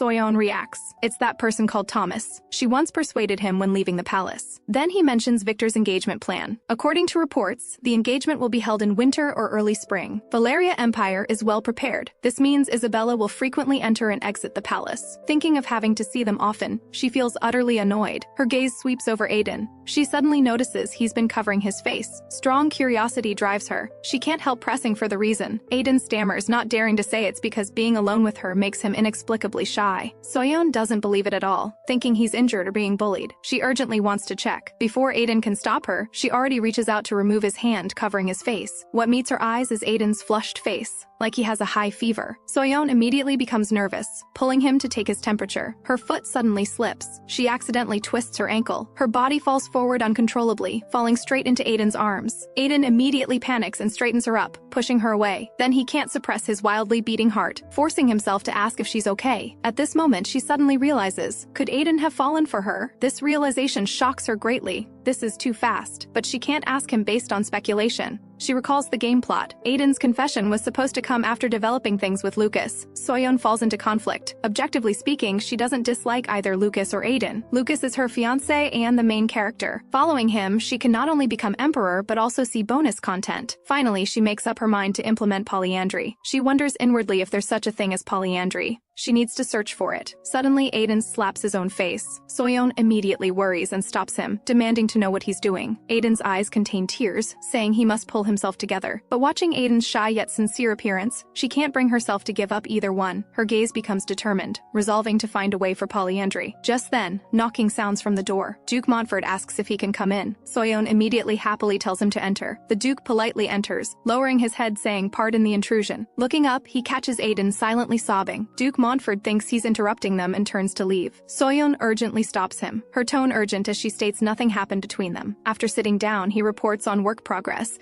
mentioning stardust fragments have played a major role in import and export. However, before winter, demand for stardust fragments will be even higher. This catches Soyeon off guard. Duke Montfort says it's unreasonable demand spawned by soaring mineral prices. The troubled Soyeon steels herself and promises a solution within 3 days. Even the Duke is shocked by this speed, praising her as worthy of being the person who created the stardust fragment box. After all, the princess is his benefactor. The Duke chooses to believe and happily leaves to await news. Before leaving, he specifically calls out to Aiden. He shouts at Aiden that where there's a will, there's a way. Aiden awkwardly scratches his head, explaining the Duke seems to have misunderstood. Soyeon sighs helplessly, complaining it's all because of Aiden's sobbing that caused this misunderstanding. At this moment, she no longer has the mind to struggle over choosing who. Magical progress is key. She must concentrate her energy here. Only by mastering special skill magic can she create boxes that suppress monsters. But she still can't master it, so Vivian has shouldered everything. But this matter started because of her. It should be solved by her. Having made up her mind, Soyeon tells Vivian to throw things at her. Even though Vivian tells her the probability of awakening special skills in critical moments is extremely low, she's unwilling to give up. Her face firm, she tells Vivian she's ready. Just throw them. Vivian can't help marveling that she's completely opposite to the original Cecilia's personality. She finds it miraculous. Mud strikes her. Soyeon endures the discomfort, but there's no magical reaction. Vivian worries and asks if she can continue. Soyeon forces herself up, telling her to continue, but she's still knocked down the same way. After 2 attempts, Vivian is certain she's absolutely not Earth attribute constitution. Next comes fire attribute testing. Hearing this, Soyeon feels a bit scared. When flames strike, the heat is unbearable. She cries out repeatedly from being burned. Vivian advises that she said long ago she can't endure this,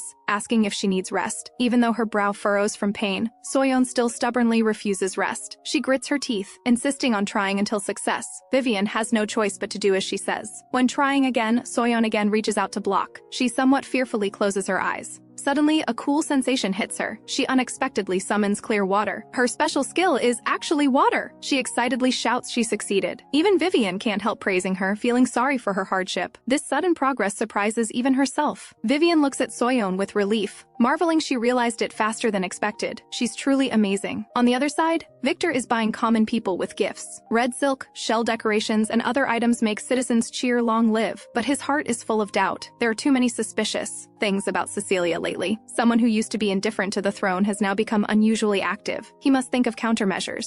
Today he sent out 10 carts of gifts. He's certain he can get corresponding returns. Within Valeria Empire, Isabella sends 10 carts of gifts under the pretext of missing her fiancé. She has no idea what these gifts are being used for. She pretends affection, crying about missing her fiancé. Her acting is flawless. Her subordinate understands her, flattering that the return gifts will certainly be more. Isabella sighs, this cost a huge price. She praises that this prince is indeed useful. After all, he really has a lot of money. Victor's room is much more spacious than hers. His appearance is acceptable. The maid wonders if appearance isn't important, but Isabella gets goosebumps thinking of having to interact with ugly people. The maid understands, praising her acting skills. Isabella has sides unknown to others. Victor readily agreed to the engagement, exactly matching her calculations. The only thing giving her a headache is Victor's troublesome sister. The little girl is quite arrogant, always getting in her way. She previously shot and injured her bird as a warning, but it had no effect whatsoever. Isabella secretly resolves that after he becomes crown prince and they marry, she must first eliminate this trouble. After he ascends the throne, she'll replace him and drive him down. By then, Eldoria Empire will completely belong to her. She no longer wants to be the powerless youngest. This is Isabella's true intention. Soyeon successfully fulfills the Duke's needs before winter arrives. Even more delightfully, she successfully makes Aiden fall for her. After learning the plan succeeded, Duke Montfort sheds tears and performs a grand bow of thanks to her. This makes Soyeon completely certain he's fully on her side. Aiden informs her that in the village outside the palace,